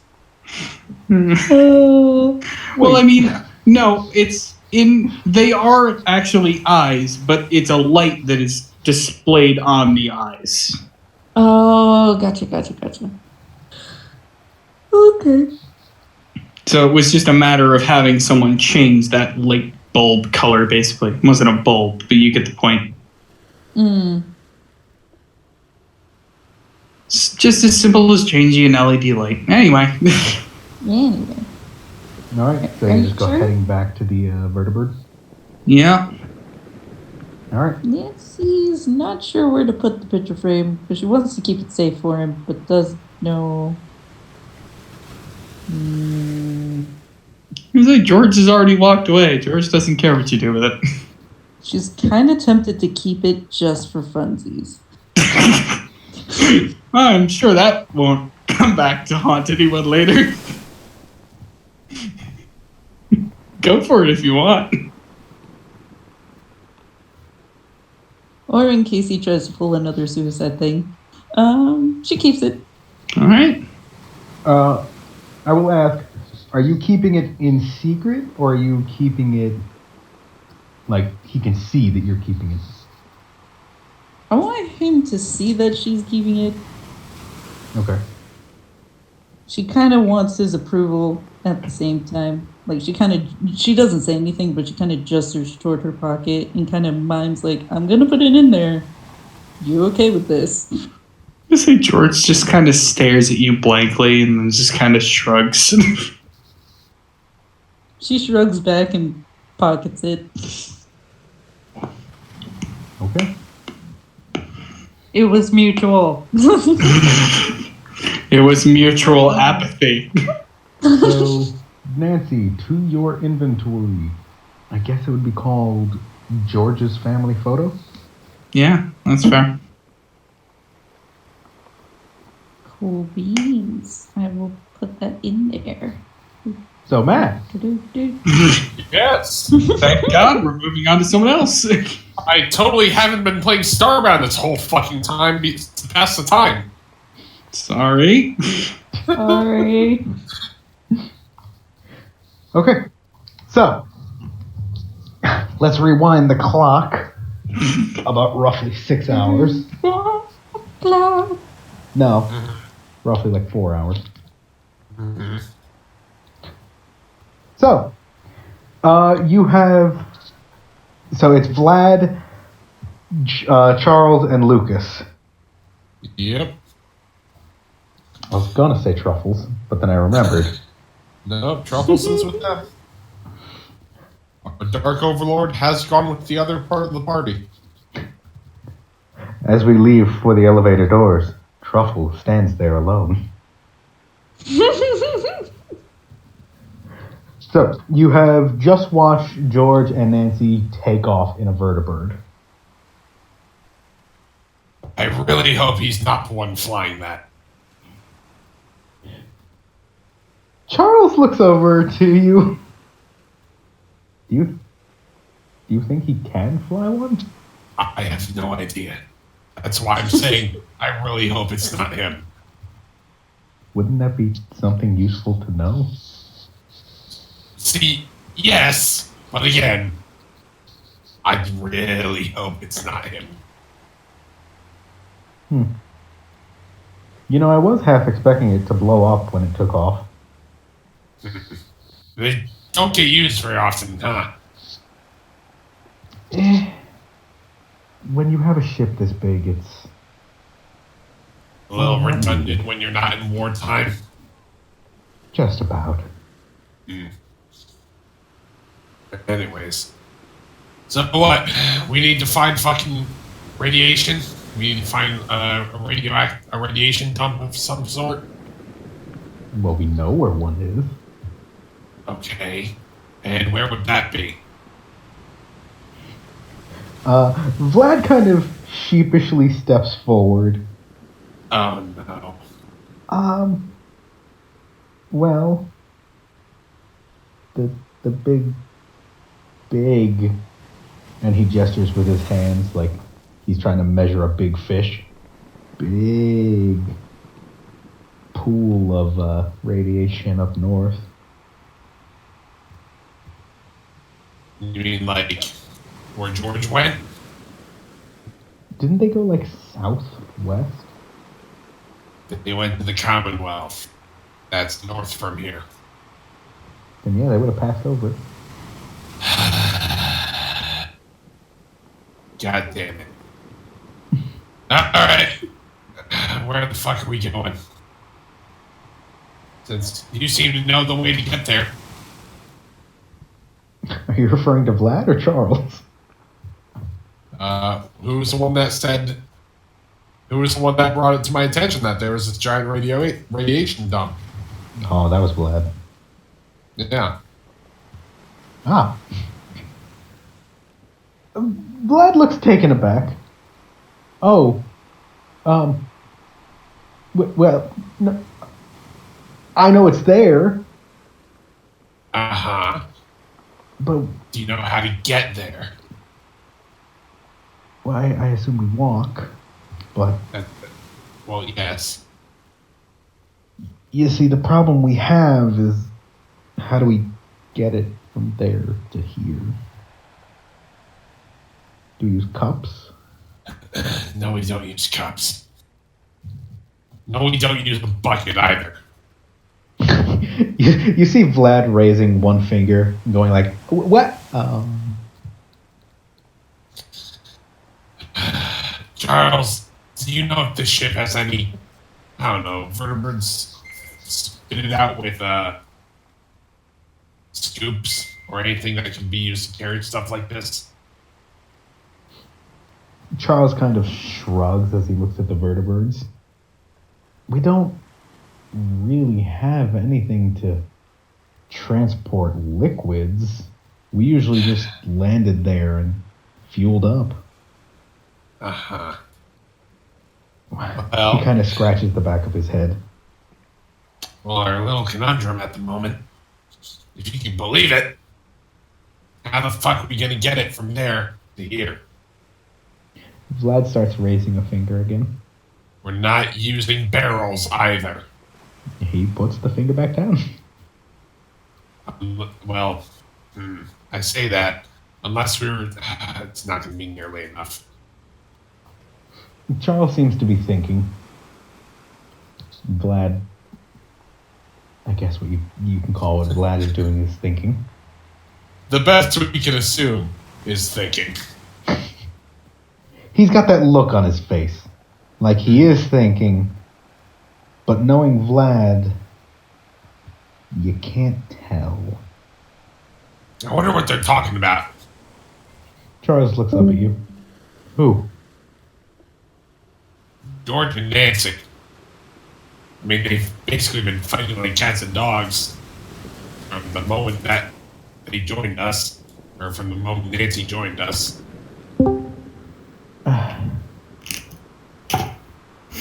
Well,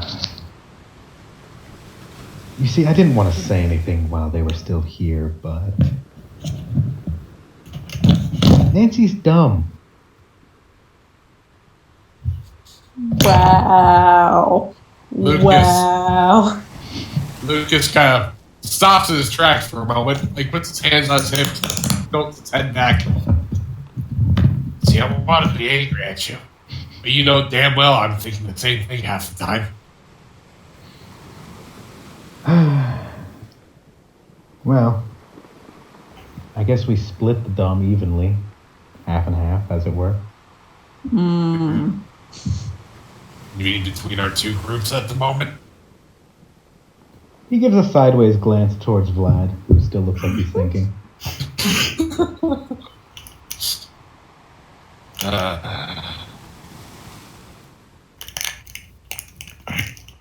Sorry. No, you're not. Desperately trying to open a wrapper with my teeth and failing. You got 10 seconds. Open it.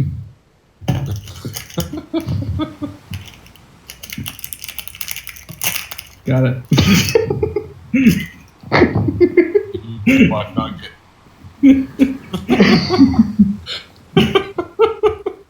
Michael, You know, you're Michael, Mm.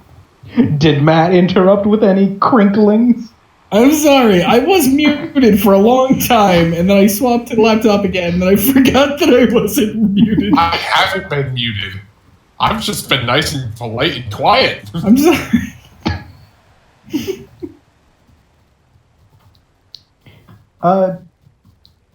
Charles seems to have put something together in his head as he just kind of snaps his fingers.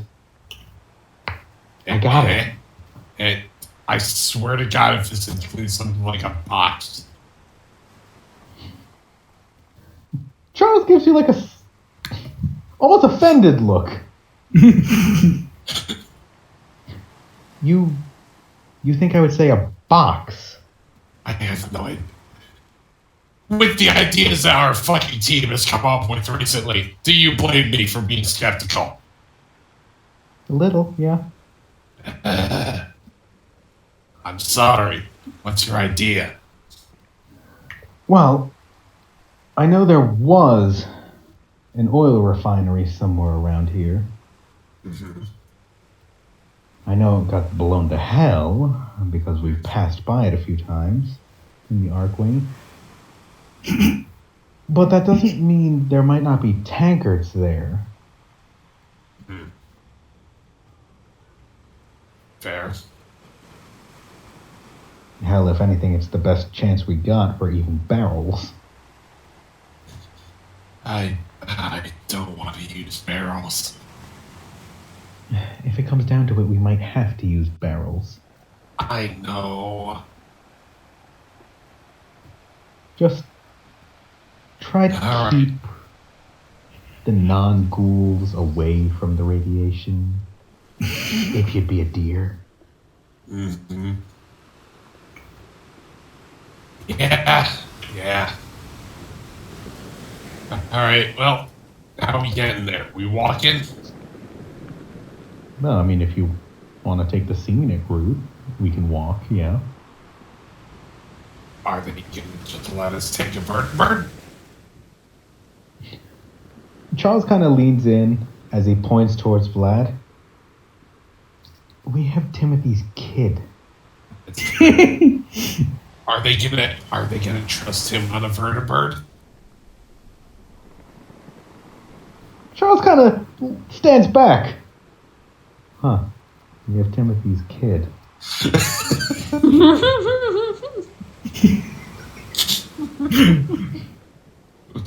Vlad doesn't know why, but he feels slightly concerned for his life. Oh my god.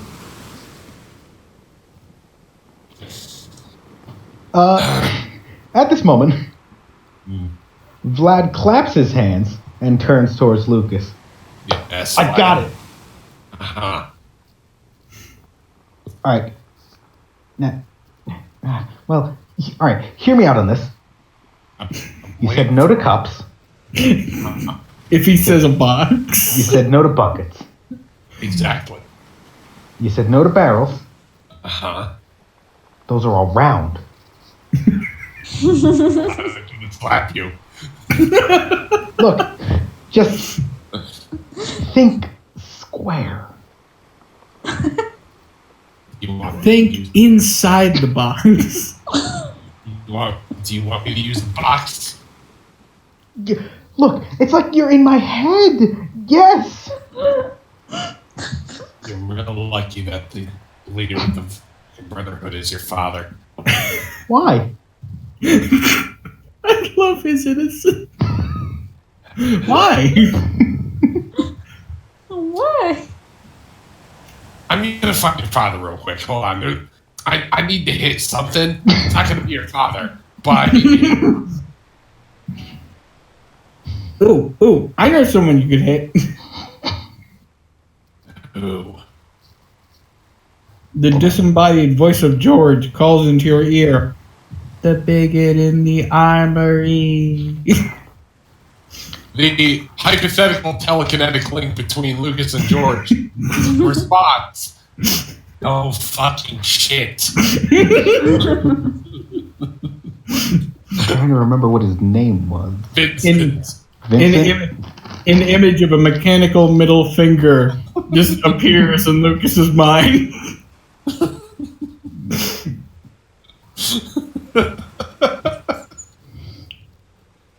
All right, so is Lucas going to go off to try and punch Vincent? I want to find Timothy first. Wait, you want to fight Timothy? No, I want to find Timothy. Let him know what's about to happen. So that I don't get shit from Vincent's end. I'm covering my ass. It's You logical. said you wanted to fight Timothy.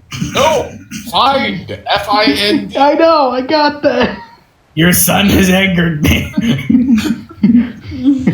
I challenge you to one-on-one combat. Ow, I'm splitting. Yeah, Matt, I just had a realization, and I will never be able to unsee this. What? You sound like Grunkle Stan. Oh my god. A heavily irradiated Grunkle Stan. I didn't act like it too. Oh my god. Beautiful. Absolutely beautiful. Okay. Are you gonna where are you gonna search for him? Where would I think he would be? I'll ask a scribe if they've got any idea where Credence is. There are a few deckhands up there, so Okay. from asking around a little bit, just going from scribe to scribe, seeing who, if anyone has any idea where he is. You do know that he is up in the elders' quarters right now. All right. Well, that's where I'm headed. Okay. Charles will head with you. Vlad's coming too. So, as you're walking off of the, I guess, bridge, top deck, you're walking from outside the Arcwing to inside the Arcwing. You step into the elevator and you do start going up. After just a brief moment of staying in the elevator because you are one floor away, the doors open up. At his desk sits James, still In his Deathclaw onesie. in his Deathclaw onesie. Oh my god. Please tell me he just added like fluffy frills around the hood.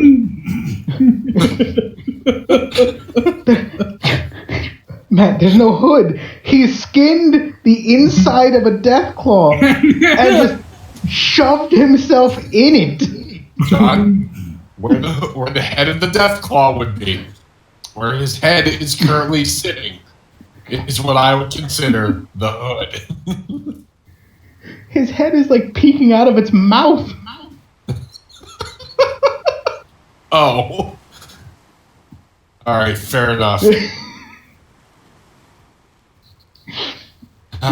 only thing about this Deathclaw onesie is that it has no arms. So his brolic fucking biceps and forearms are sticking out the side of this thing. Yeah. Is Timothy in there? It's Looking Tim- very disappointed in his father. As the elevator doors open, you hear Timothy and James talking with each other. Please. As they take open, off. you hear as the doors open, you do hear Timothy talking first. Would you please take that ridiculous thing off?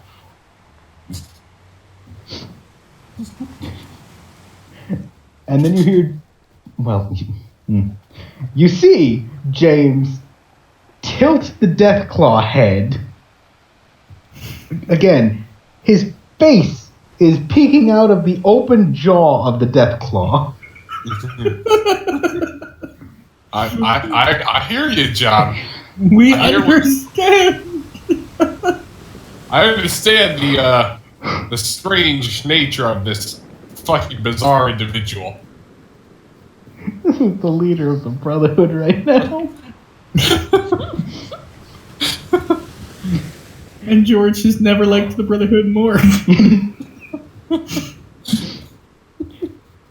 James tilts his head to Timothy. Well, I would take it off, but I'm stuck.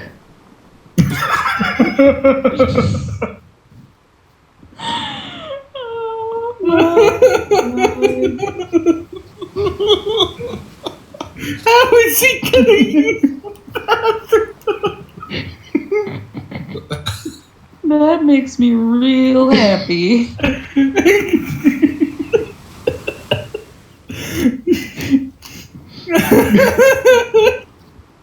Would you care to interject? Tim. Timothy turns around to you.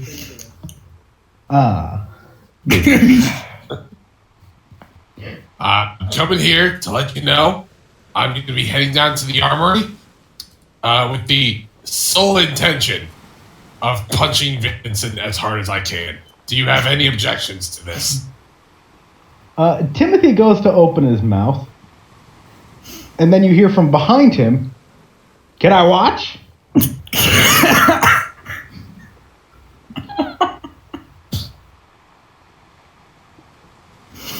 Lucas looks to Timothy, dead in the eye, and says, "See, I want to say no, but I don't have the right to do so."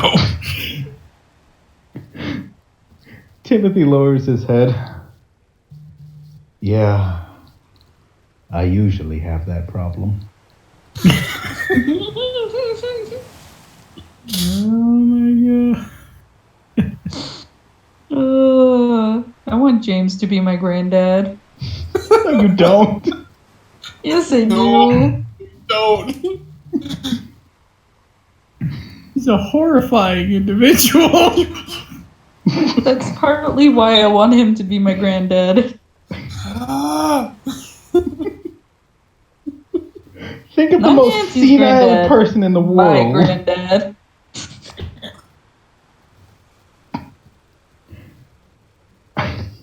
Okay, so think of the most senile person in the world. Mm-hmm. Make him insanely buff. Mm-hmm. And make him the leader of arguably one of the most powerful organizations in the world.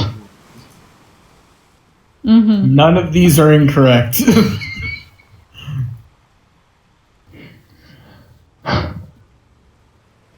Okay. Still want him to be my granddad. You clearly have a death wish. So, Timothy steps onto the elevator, and as does James.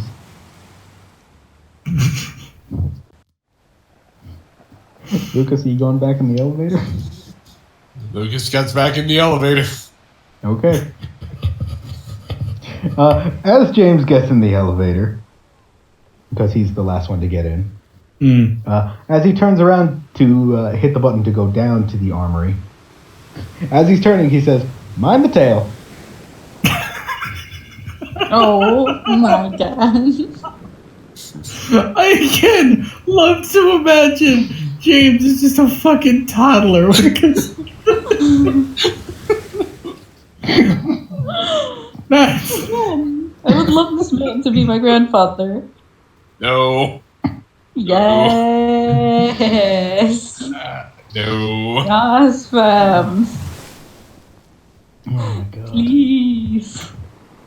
I don't know how to describe him, because Timothy is essentially just Teddy Roosevelt, but like 10 times buffer and manlier. John, pretty damn tough. we've already decided on what James looks like. He looks like Buff Jesus. But Jesus. That's not even a joke. That's what we were using. I know. I know the way he said that too. Okay, so you're on the elevator ride down with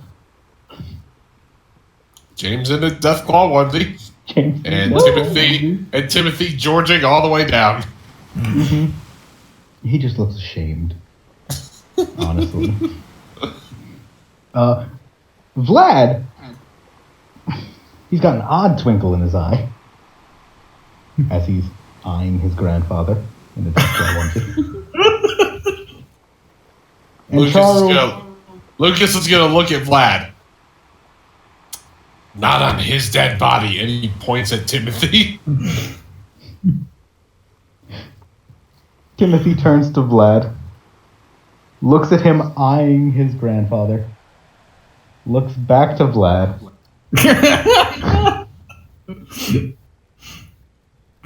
No. And then he just goes silent.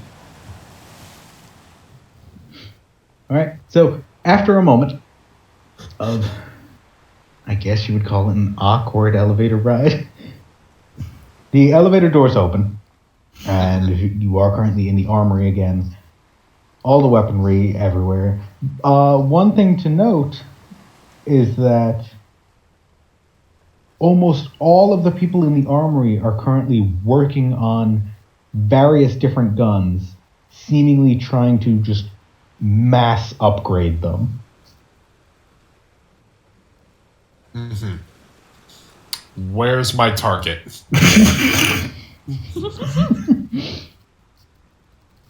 Your target is currently in the center of the room, ordering around a few of the younger-looking engineers.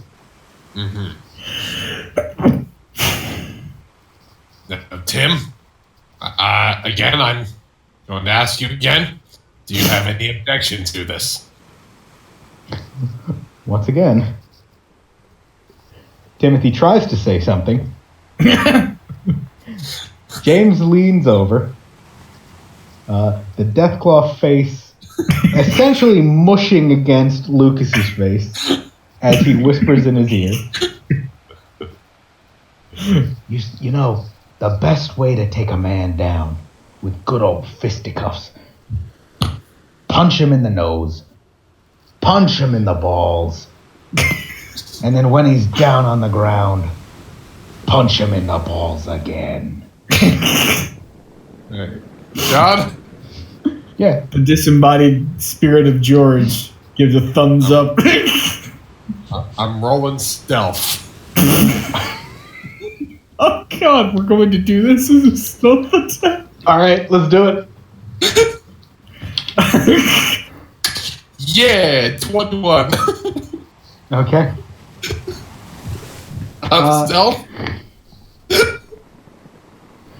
So, not a lot of people like Vincent. Night.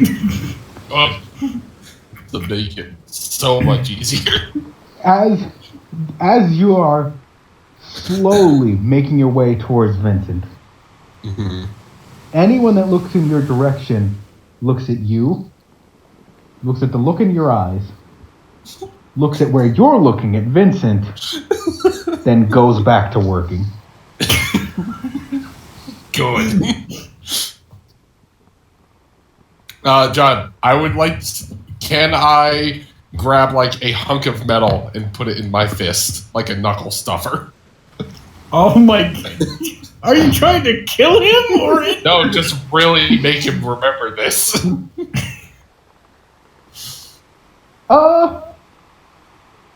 Be careful how hard you punch, my friend.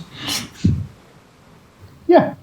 I will say, if you look around, like before you get too close, you can find something. Okay. I'm literally just looking for something like small, about like the size of a marker. Okay. Yeah, that's not too hard to find. Okay, I've got that. I'm moving in on Vincent. Okay. As you're getting closer, you do hear Vincent ordering around the other engineers. No, you need to work faster on that. Yes, I know you're working as fast as you can. I know you're tired. Get on. Oh my god. This guy. How close am I? You see, the real question is, how close do you want to get? John, if I were to get like right up behind him, almost right up behind him, and then like a fraction of a second before I connect, I just said, hi. Would that negate my stealth attack?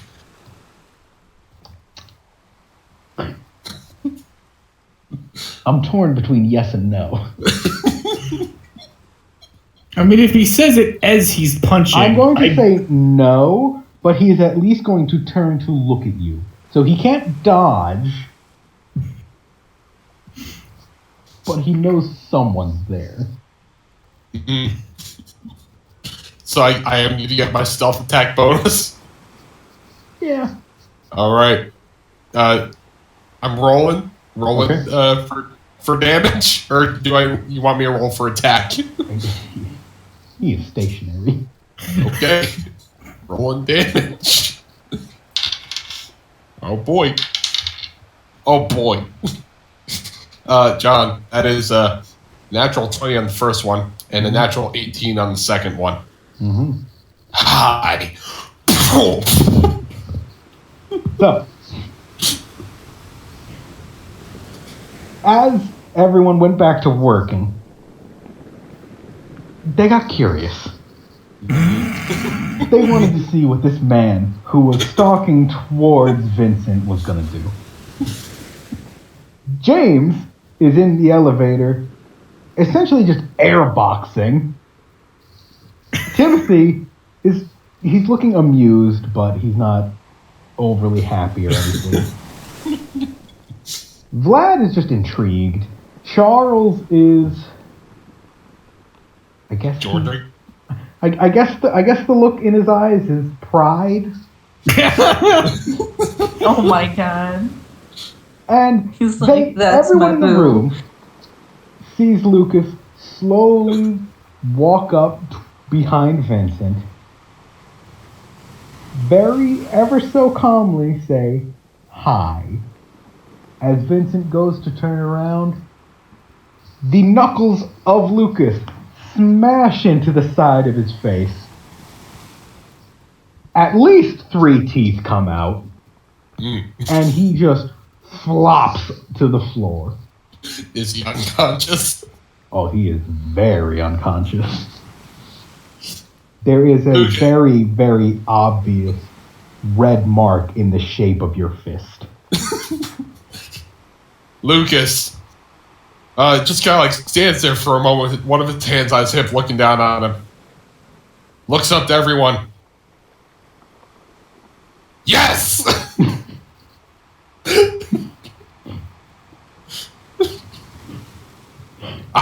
satisfied with this. What did you say? He just exclaimed, I am satisfied. Oh my god. Of all the things to say, I'm a simple man. I decided to punch him. I punched him. He's knocked the fuck out. I handed out a free nap today. I feel happy.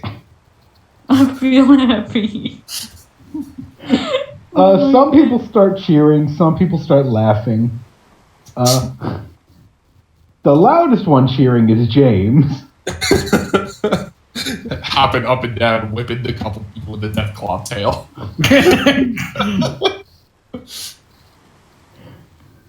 So yeah, you have just knocked Vincent out. Almost assuredly broke his jaw.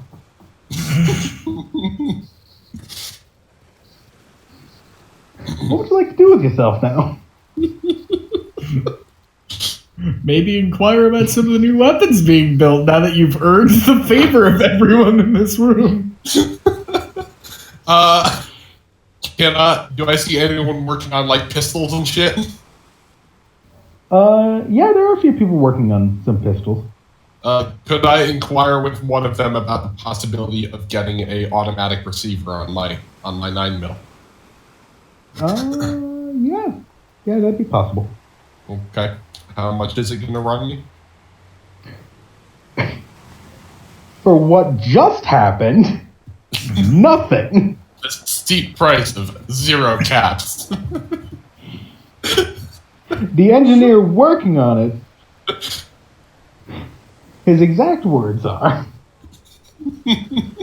well, it would have been 80 caps, but considering I can sleep,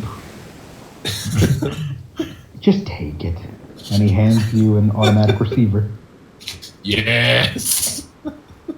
Now be aware, you can't just like shove that on. Oh, okay. Okay. What will it run me to have someone apply it? Just time, really. It's time? Yeah. All right. Just, well, honestly, I most of guess it's like half an hour without your pistol. Okay. I'm okay with that. Okay. So you're just going to hand it off to an engineer then?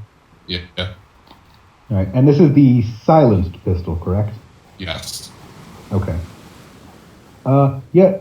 So are you just going to hang around in the armory then?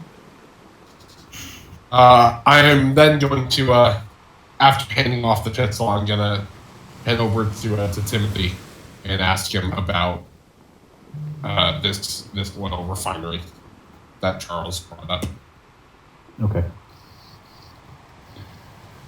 The oil refinery. Yes, I do know about it. You're looking for fuel? Well, if we want to get this thing up off the ground again. That would be preferable. Well, your best option, well, the best case scenario would be for you to find a working tanker, fill that up, and, perchance rig up some wagon of some sort to carry it back. If not, the most you could do is carry a few barrels in wagons.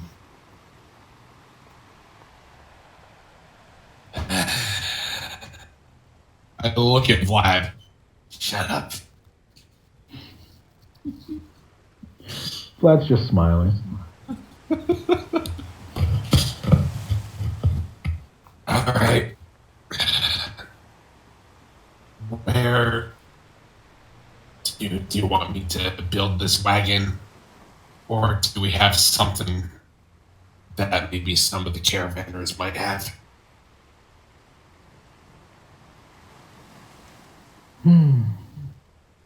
Well, there are most assuredly the supplies, as he points around to the armory and like all the scrap metals and everything.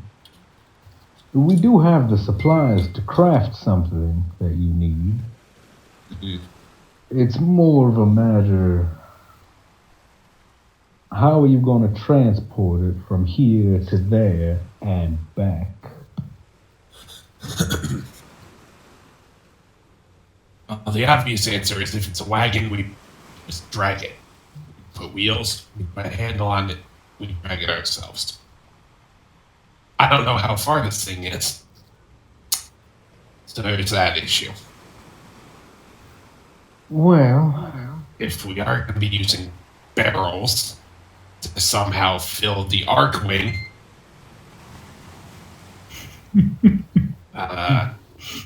either quite a few trips with vertibird or one trip with multiple vertebrates to fill the arc wing.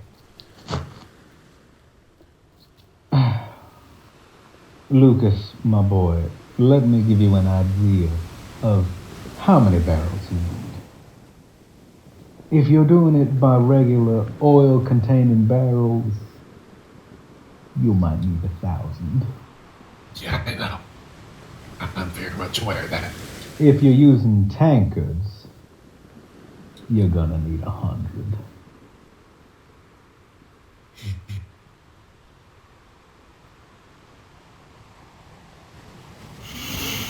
Well, how badly do we want this bird in the air?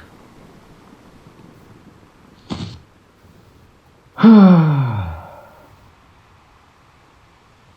many vertibirds will you need?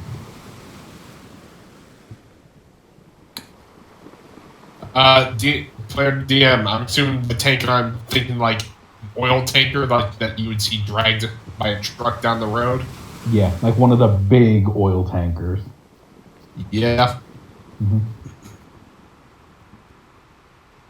Well, So realistically, like an oil tanker of that size, roughly 2 vertibirds would be enough. One at both ends. to carry 100 of those. No. To carry one tank, like one full tankard at a time. Oh no, I know. We're gonna have to do that 100 times. Yeah. Again, there's a reason George was so baffled when he heard that this was powered by radioactive liquid.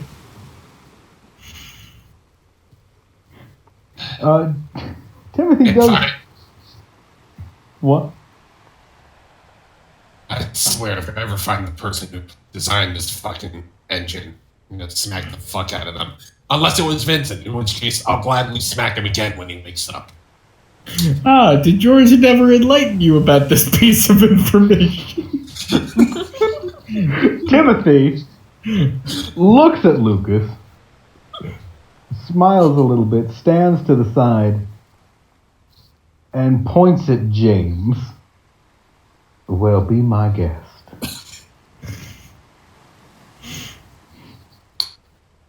James! Mr. James Credence!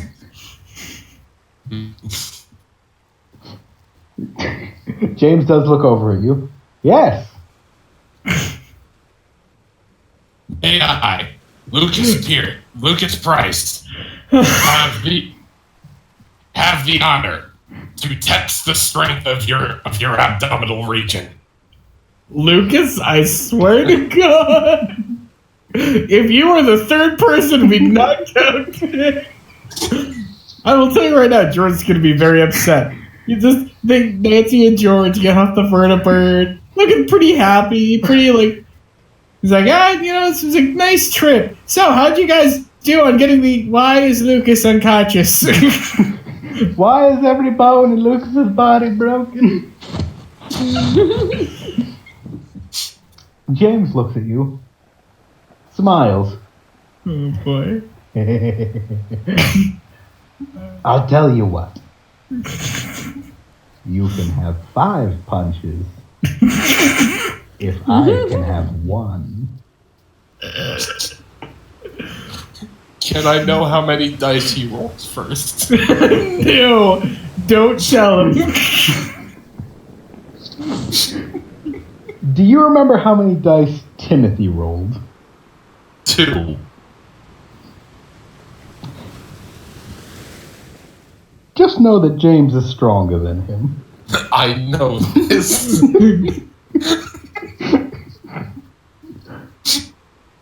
He rolls 3. Okay. You know what? Fuck it. Lucas sets up. Okay. To give you clarity, James, he spreads his legs and just puts his, he's just standing ready, standing proud, just looking straight up in the air as if he's waiting to be impressed.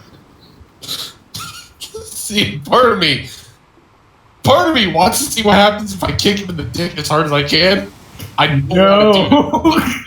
I'm going to throw my 5 punches at his abdomen. Okay. First die, natural 20. Okay. Second die is a 13. Third die is a 12. Fourth die is a 16. And the fifth die is a 17. Okay. That is 78 points of damage that you have just inflicted onto James. I've just inflicted 78 damage to the Elder of the Brotherhood. Mm-hmm. I will Which die. is more like I will die this day. 1%. I will die this day proud of my accomplishment. George will bury you and then spit on your grave. He died as he lived. Stupid. Okay. Yeah, this is he live. Stupid. Just for clarity, Oh, man. James has 600 health. So there was no chance in hell. You do give him, after each punch, he always says, "Ah, good punch." Oh, how? Lucas After is your going 5th to. punch, Mhm. James looks down at you. Oh. Now, I'm ready. Your son punched me ready? before. Your son punched me before. Oh, that's nothing. I don't care. He hit me all in the It's shattered your jaw instantaneously. Okay. Hit me with your all right. Time to roll the dice. Oh, ooh, that's a 19. Oh boy. I'm keeping track of the damage. This is one punch, by the way. I know. You don't know what his modifier is, Matt. You just That's know what 15. the rolls are. Mhm. You're lucky. That's a 7. What's the total? What's his modifier bonus? Barehanded +3. Okay. You take It was 44 not enough points to, of damage. It wasn't enough to knock me out. Nope. He didn't chunk me for half. I'm still conscious. It was certainly enough to make you woozy and flat on your ass on the ground.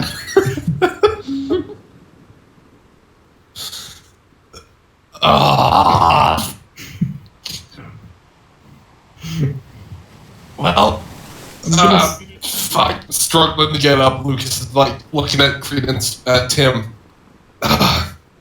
I followed through with my statement. I punched the guy in charge who was responsible for that design.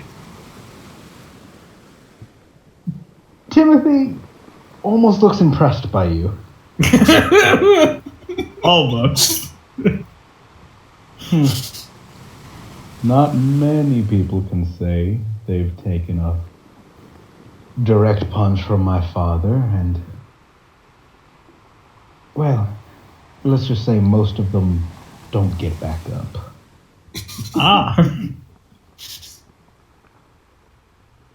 Like ever. Oh, Good punch. All right. What would you like to do now? Charles, I punched your boss. Sorry. Charles just looks at you. The pride Idiot. that previously existed in his eyes, no longer there. All he Yeah, says to that's you gone. is, "You're an idiot." Yeah. I'm your idiot, though. I knew you were gonna Okay. say. No kiss.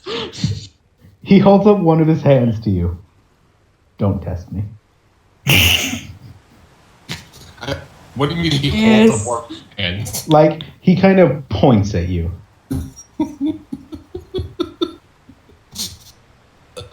Lucas stands up. Well, I guess I'm going to be busy for a couple days.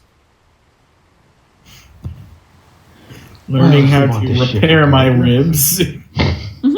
What, John? One rib at a time. You shut up. What, John? Charles just says, "Yeah, if we needed to repair the ship." We're going to need 2 vertebrates to carry 1 tanker at a time. And right now you only have... You have 4 vertebrates left because there were 5.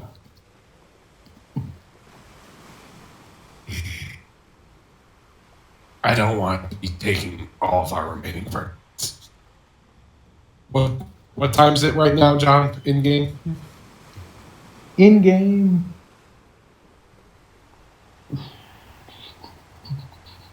It'd probably be around like 1 in the morning. Okay. Because you had just come back from New Freedom's Hill. I'm gonna go get a drink. Preferably something strong. Right, to try and numb the physical pain in my body. And then I'm going to bed. I'm gonna need 2 vertebrates tomorrow morning to just start hauling tankers.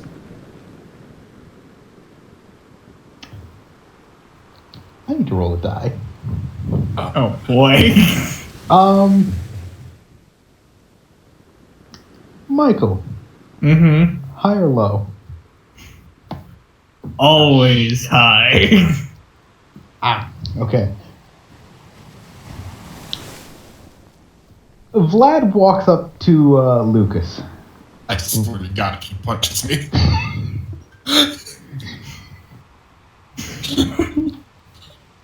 Vlad just looks...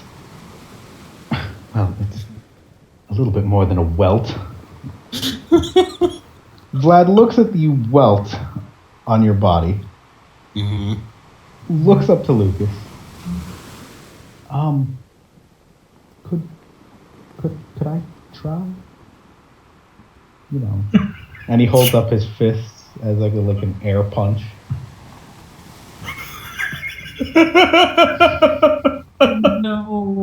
No. Lucas is going to take a step back, look Timothy dead in the eyes, and look at Vlad. Take a swing. Okay. I drop my die on the ground. Give me 1 moment. I'm telling you now. I want Vlad to knock you out. He's gonna need to chunk. He's gonna need to chunk me for about 30 damage. I know. I'm not defending this either. So there's actually he can. He's not going to get my armor class. Does he have any strength? Anything? No. Okay. Dice, don't fail me now. I don't feel like this roll is possible. Oh, no. He's going to have to chunk me for more than 30. He's going to have to chunk me for about 35. Okay. So, as Vlad is holding up his fist, ready, looking like he's in a fighting stance, ready to give Lucas one punch, you can infer he has never been in a fist fight before. Lucas is going to pause him, is going to stop him for a quick second, and he's going to look at him. All right, before you hit me, let's fix something real quick. This is how you make a fist. This is how you stand. And I show him how to make a fist and how to stand. Okay. And you swing with your entire body. And Okay. I demonstrate in the air to show him, and I just stand back to where I was. All right. I can't tell if the gods have praised me or punished me, but either way, What do you mean? as Vlad walks over, well, not walks, he does a slight little lunge forward as he punches Lucas.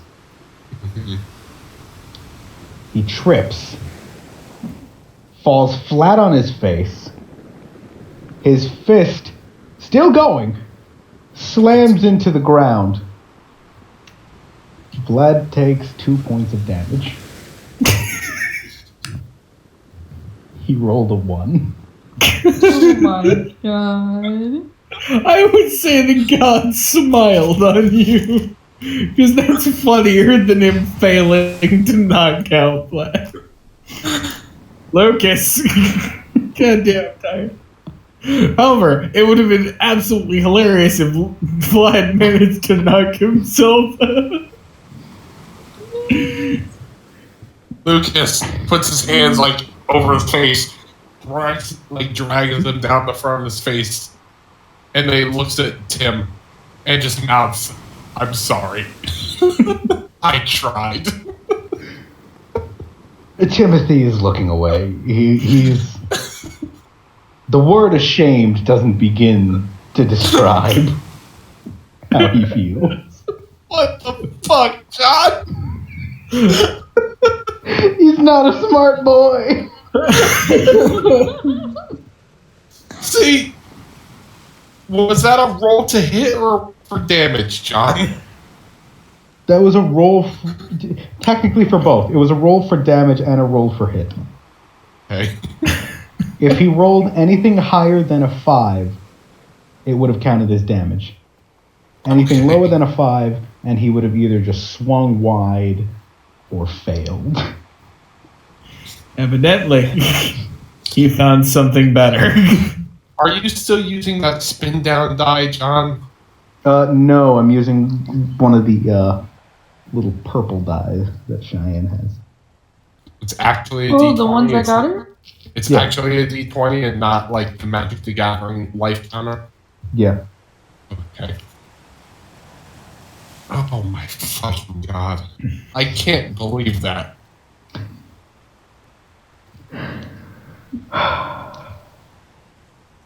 I'm happy and I'm not happy. I'm happy because this is exactly what would have happened. I'm not happy because I really wanted to punch Lucas. I mean, it would have been amazing if Vlad had managed to knock out Lucas. Again, he would have had to actually roll about 35 damage. It to would have been knock me out. impossible. Unless he spent a VATS point. Would you have... No, not unless he has that perk. Which one? The one that lets you attack a second time for a VATS point.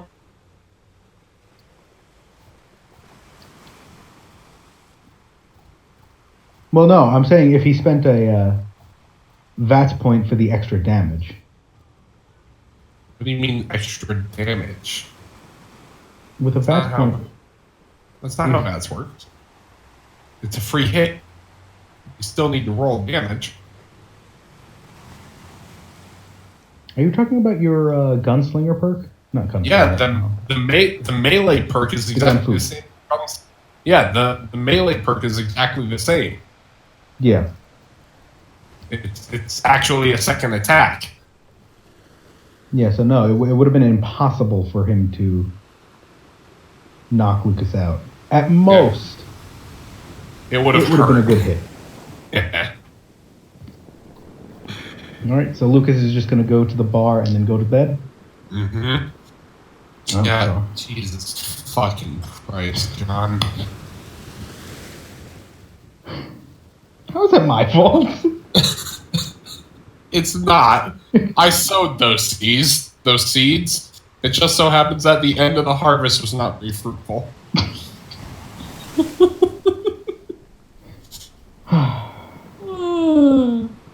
God, I need to level him up. God, he needs to stop sucking ass.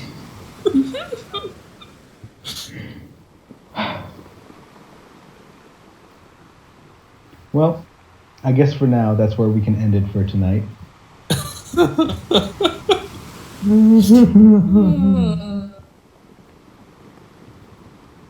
Well, good night, gentlemen. This has been fun. So, John, Yep. how happy are you that I went through with punching James? Would have been happier if he just knocked you out. Oh my god. James would have had to roll about 65 total damage to do so. Mm-hmm. At max, he could have rolled 63.